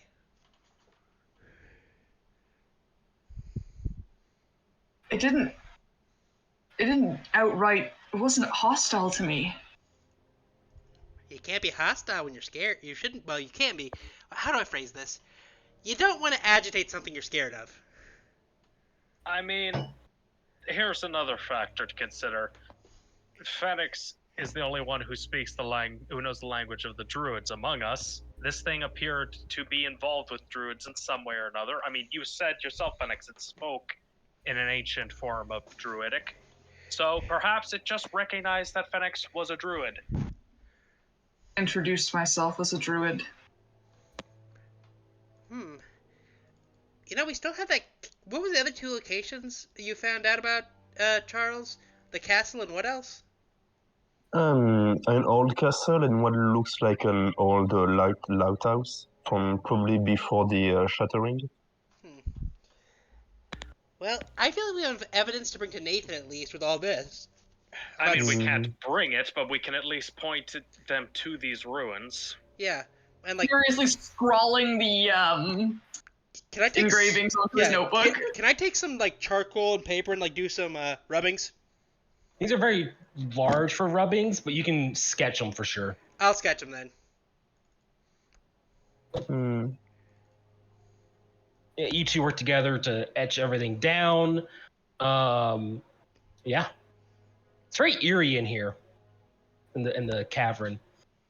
Now got the dead bodies. Jumps at every sound, to be honest. Like something happens and he's just like, empty dais. Yeah. Can I look around for like random objects? Just yeah, you find while everyone's doing their whole investigation, I'm bones. just looking for treasure. You find more bones, more rocks. Now there's nothing really else in here. It looks like it served one purpose and one purpose only. I'm standing staring at the panels and just grumbling and Luxodon. There's no way this is about me. Is it me. really so hard to believe you're special? Pardon? Is it really so hard to believe you can be special? I am me. I can't be more clear. Well, sometimes you is all you need. I feel like the world needs a lot more than me. But we're here too. Yes, we are here as well. And we're gonna help you, buddy.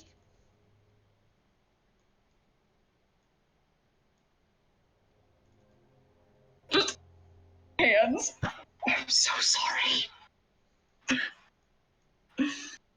Hey, if these are to be believed, it looks like we couldn't avoid unleashing him. I mean, and technically this is all our fault. We all agreed on the job. Well, yes, but sometimes events are unavoidable. If it hadn't been us who had unleashed him and then had to find this place, it would have been someone else. I don't think it would have been according to these carvings. It would have to be somebody who fits the description anyway. I mean, but you're probably not the only person that was born a human and became a genasi. I mean, are we aware the reincarnation spell exists? How do I explain it? Reincarnation is canon, like it's a known thing, but it's not a like popular thing. It's something that happens very, very rarely. So like albinoism? Sure. Like there's probably yeah. Player. I have a very abstract thing I wrote in my notes from last time during our private conversation. Oh, really? I wonder what it is. I have no recollection of the context of it. Uh-huh. What would you write down? Past me thought I would understand what this meant. Time. Plant. In brackets. Specific. Comma. Life and death. For Fenix, this has been a day. For Andy, this has been 2 weeks. Do you have anything you could give me that would be a reminder of what the fuck that note means? If you remember, he said his name in Druidic first, and that's what you got from that. Right, that was what I was listening to the Druidic thing. Correct. I couldn't understand fucking shit that he said. Right, because spoken Druidic isn't a thing. You're just like, that was like your guesswork of what he said. And like just those vague concepts. Right, thank you for reminding me. I was just looking at this like squinting eyes, like math beam going on. It's like... You're like, if I steer at it long enough, maybe it'll make sense. So.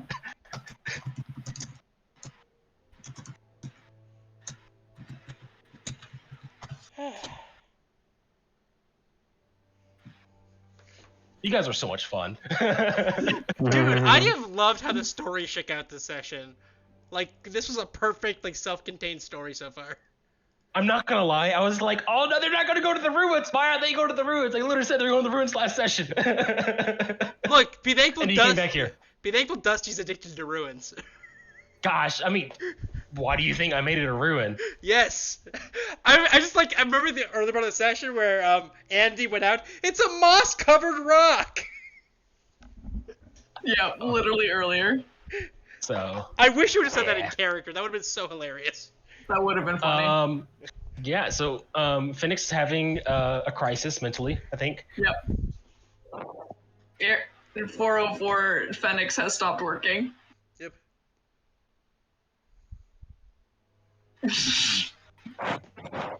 Fenix is just Caius sitting is looking at rocks. He's rereading this thing over and over and over again, hoping the words change.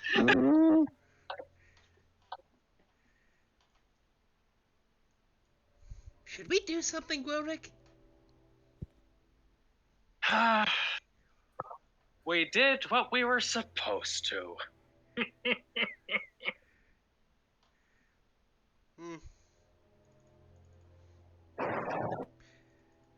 Okay. I'm gonna start collecting the bodies and give them like a better, more respectful burial than being bent over. Maybe you should leave those be so that the guild can examine them and figure out what to do with them. Don't disturb the bodies. They died the way they wanted. True. Oh god, I just realized something creepy.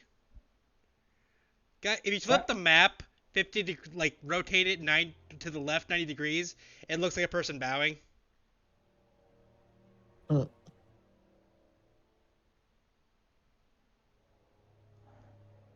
Like up here's the head. Looking for the DM's reaction to this analysis. Talking about. Yeah. No, like seriously, I didn't plan that at all. No, That's a coincidence. I know, but like I just thought it was a fun coincidence. Like I'm actually Kinda looking looks at like you. a coiled snake that's, just poking its head up. I can see that See too. that too, and this would be its little tongue right here. Yeah, I can No, definitely I was see thinking the other side was the direction of its nose. Oh, I thought like this would be the snout right here. Yeah, that's what I was saying. Everyone Okay, interpreted wow. it differently. It's like Yeah, clown. so It's like one of those ink blots. Is like I can see my parents fighting each other. POV, we're all sitting on our back on a hill trying to point out what a cloud is shaped like. Let's see. Penis, penis, penis. Oh, there's a dick. Yeah.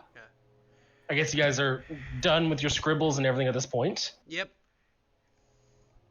So we're gonna go back to the cave.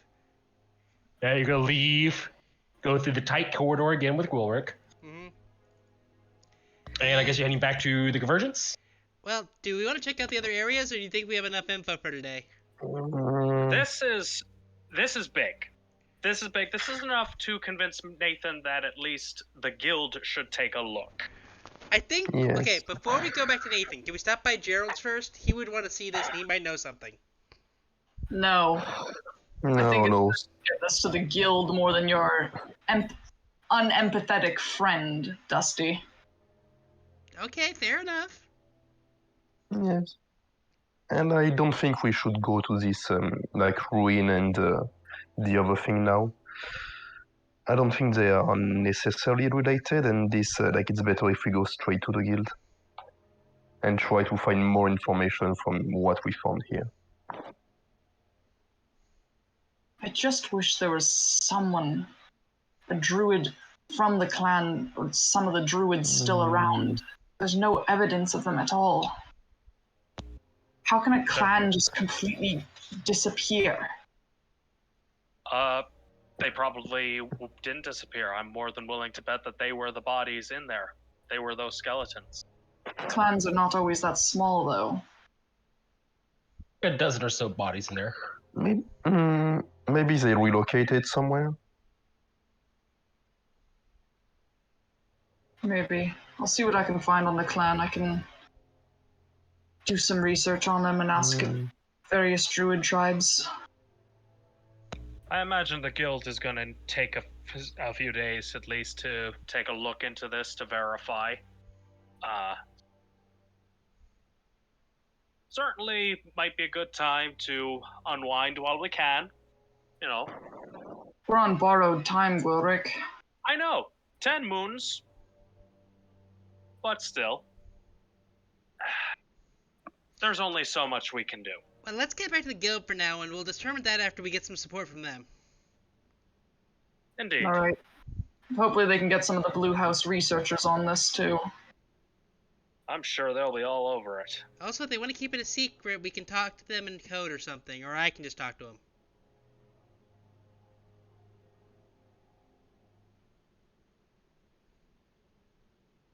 I'm not sure I understand.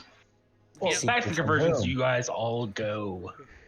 You have to take a quick rest once again at the logging camp, and you make your way back, and bada bing, bada boom, you guys are good to go. Alright. Excuse me. I'm gonna assume that means we long rested Yes. at some point in there. All right. Yes. I need to start using my spell slots more. I need to give you guys more than one combat per IC day. We had a lot of plot going on. It's very. Oh no, fair. yeah. Today This was a Fenix session. I rolled for the fight and it just happened to pop up. I'm like, We yeah. got a fucking Fenix arc going on. Hmm? Yeah. There should be an arc for everyone going on. We got a whole flotilla of arcs. Oh wait, not that kind of arc. This arc has 2 of every plant. This arc has 2 of every elephant. This arc has 2 of every book. This one has 2 of every fancy hat. All right. Let's go back to the Adventurers Guild. All right, back you go. I'm assuming to Nathan's office. Oh yeah. Yep. Yeah, he's on duty for office. Clink. Yeah, he's on office duty right now. He opens a, he doesn't open the door. He just says, "Come in." Comes in. Nathan, good and bad news. Good news. I'm not crazy. Bad news is I'm not crazy. He was like in the middle of saying, "Oh, it's you again," when you just interrupt him. He's like, that was fast. You gone around for like a day, 2 days at most. Yeah, there were some ruins fairly near where Fenix had his encounter. Hey, no, that makes sense. Remember the rock I mentioned the other day? What's the evidence? What do you got? Oh, Flips through his book and opens it up and shows him the carvings. A prophecy from the Lunar Tribe. He like shakes his head. He's like, "Okay, this is beyond my thinking capability at this point. Can I have those?" In his notebook. Looks at him like, "But my notebook." You can tear the paper out. Here, I have a spare. I give him my versions of the carvings, so that we probably both made a version. Alrighty, he takes yours. Cool. I will file these away. The guild will start an investigation, send some people out to look at it, verify some things, yada yada, blah blah blah. You need us to point on the map where these ruins are? I'm assuming you guys would do that, yeah. So Yeah. you would nod saying yes, please. A map is pulled out. You guys point to where they're at and things like that. The report is filed. Okay. Nathan says, "Well, soon as anything comes out of it, you guys will be told." Sir, we have reason to believe we have 10 months to stop this thing, or Well, it will destroy the world. that's not good. It's gonna take at least a year. No, I'm kidding. He says, "Bureaucracy's slow, but not 10 months slow when it comes to threat reports like this. It'll get looked at probably tomorrow.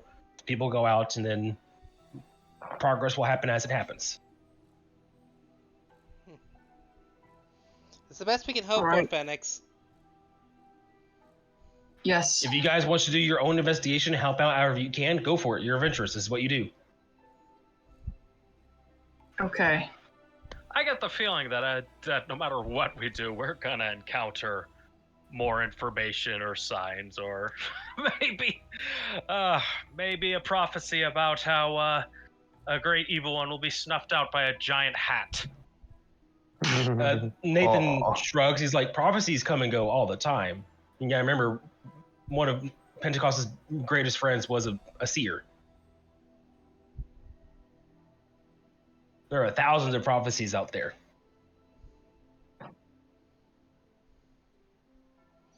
Some never come true, some have. But that's why we're adventurers for. We're heroes. We save the day. Stop bad guys. Okay. Mm-hmm.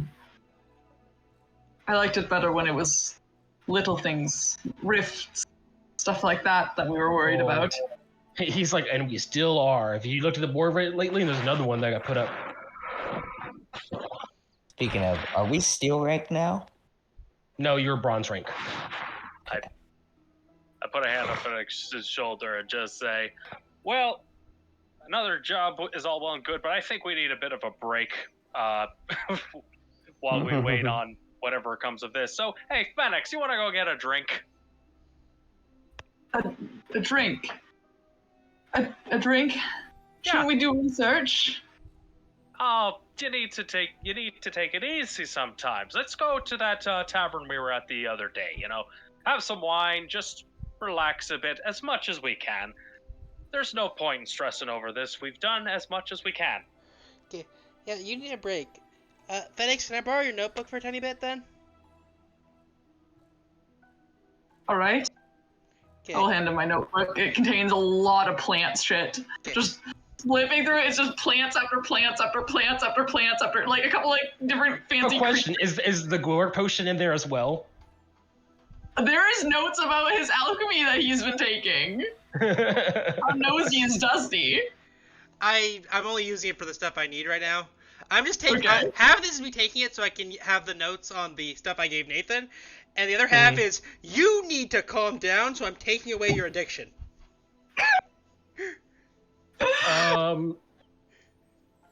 For next week, are you guys going to, what mission are you, or what are you guys planning on doing next week? Are you guys going to do a mission? Are you guys going to investigate things? That way I can kind of prepare a little bit. I feel like we should probably take a mission just so we have some money and experience, because we can't do anything while they're investigating, right? Oh, no, can you? I mean, the guild has better resources available for investigation than we do, so maybe we should take a mission next time. I highly recommend closing a rift. You think we should take Cattle Wrangler, like, as a character mission to get Fenix's mind off this shit and calm down? Just so we can see I good say animals? that Fenix is totally against taking a mission. Fenix is like, no, guys, we have a responsibility now. Yeah, I will say the same thing. Like maybe we should try to investigate other things related to this. So we should go back At to least the... to we should what go, hour? Yeah, Harden next week again? Fenix Do keep in mind, the rest of the facet has not been explored, so there's no telling what dangers are out there. Yeah, I mean, I'd say Could be there's a a rift fucking- to be closed, and it doesn't seem Yeah. anyone's taken it yet, so... That is a steel Boy. mission. That is a steel mission, though. We're just barely bronze. Oh, We you guys can do are something. bronze yeah, now. and we could maybe like I think maybe the castle would be too difficult for us, but the lighthouse it's on this facet. Maybe there could be some interesting things. And even if we don't go all the way in the castle, maybe we could learn some things on what happened to this facet in the past. I will also point this out. I would love it if the guild actually took us seriously, so perhaps we should do a mission. And given the lack of bronze jobs, aside the one, and I'm not really interested in that, maybe we should do the closing of a rift. Prepare us for things to come, perhaps. Well, it's do or die then. Fenix is very much wanting to look into things more and gain as much information about this being and the druidic tribe that helped with it and how it all happened, so he's going to be reluctant for sure. Believe me, I know what it's like to feel like there's something you should be doing, but you can't. And with that, I actually have to duck out now. Oh yeah, you had to leave like an hour early. We are didn't wrapping you? up. Yep, awesome. Yeah, we are guys wrapping later. up at this point. Bye. Good session. So I'm going to prepare for the rift for next week. I'm gonna message work about this, but there will be no session on the 24th. Gotcha. I will be in London. So Okay. Set Big Ben on fire for me. no, I'm actually gonna go see a musical with my sister, and we're gonna go do touristy things. So What musical are you seeing? Heather's. Oh, that one's so good. That's literally the one song I was singing was from Heather's today. Wait, My what? sister, like, here's the thing. My sister fucking loves Heather's. Like, so we've been planning for her to come out and visit me in Germany for since I came out here. We finally had the time and everything. She can come and do it. She's like, two things she wants to go do. She wants to go to Berlin and see a Holocaust museum, and she wants to go see Heather's in London. And I'm like, cool, we could do this. And she's like, what are you wearing to go see Heather's? I'm like, I don't know, a shirt and shorts. It's hot as fuck. She's like, what color are you wearing? I'm like, Oh god. I don't know. Just say blue. Whatever color I decided to pick that day. Apparently colors had to do with Heather's, like just different groups based on her colors and things. Just say blue, red, or green. You're fine.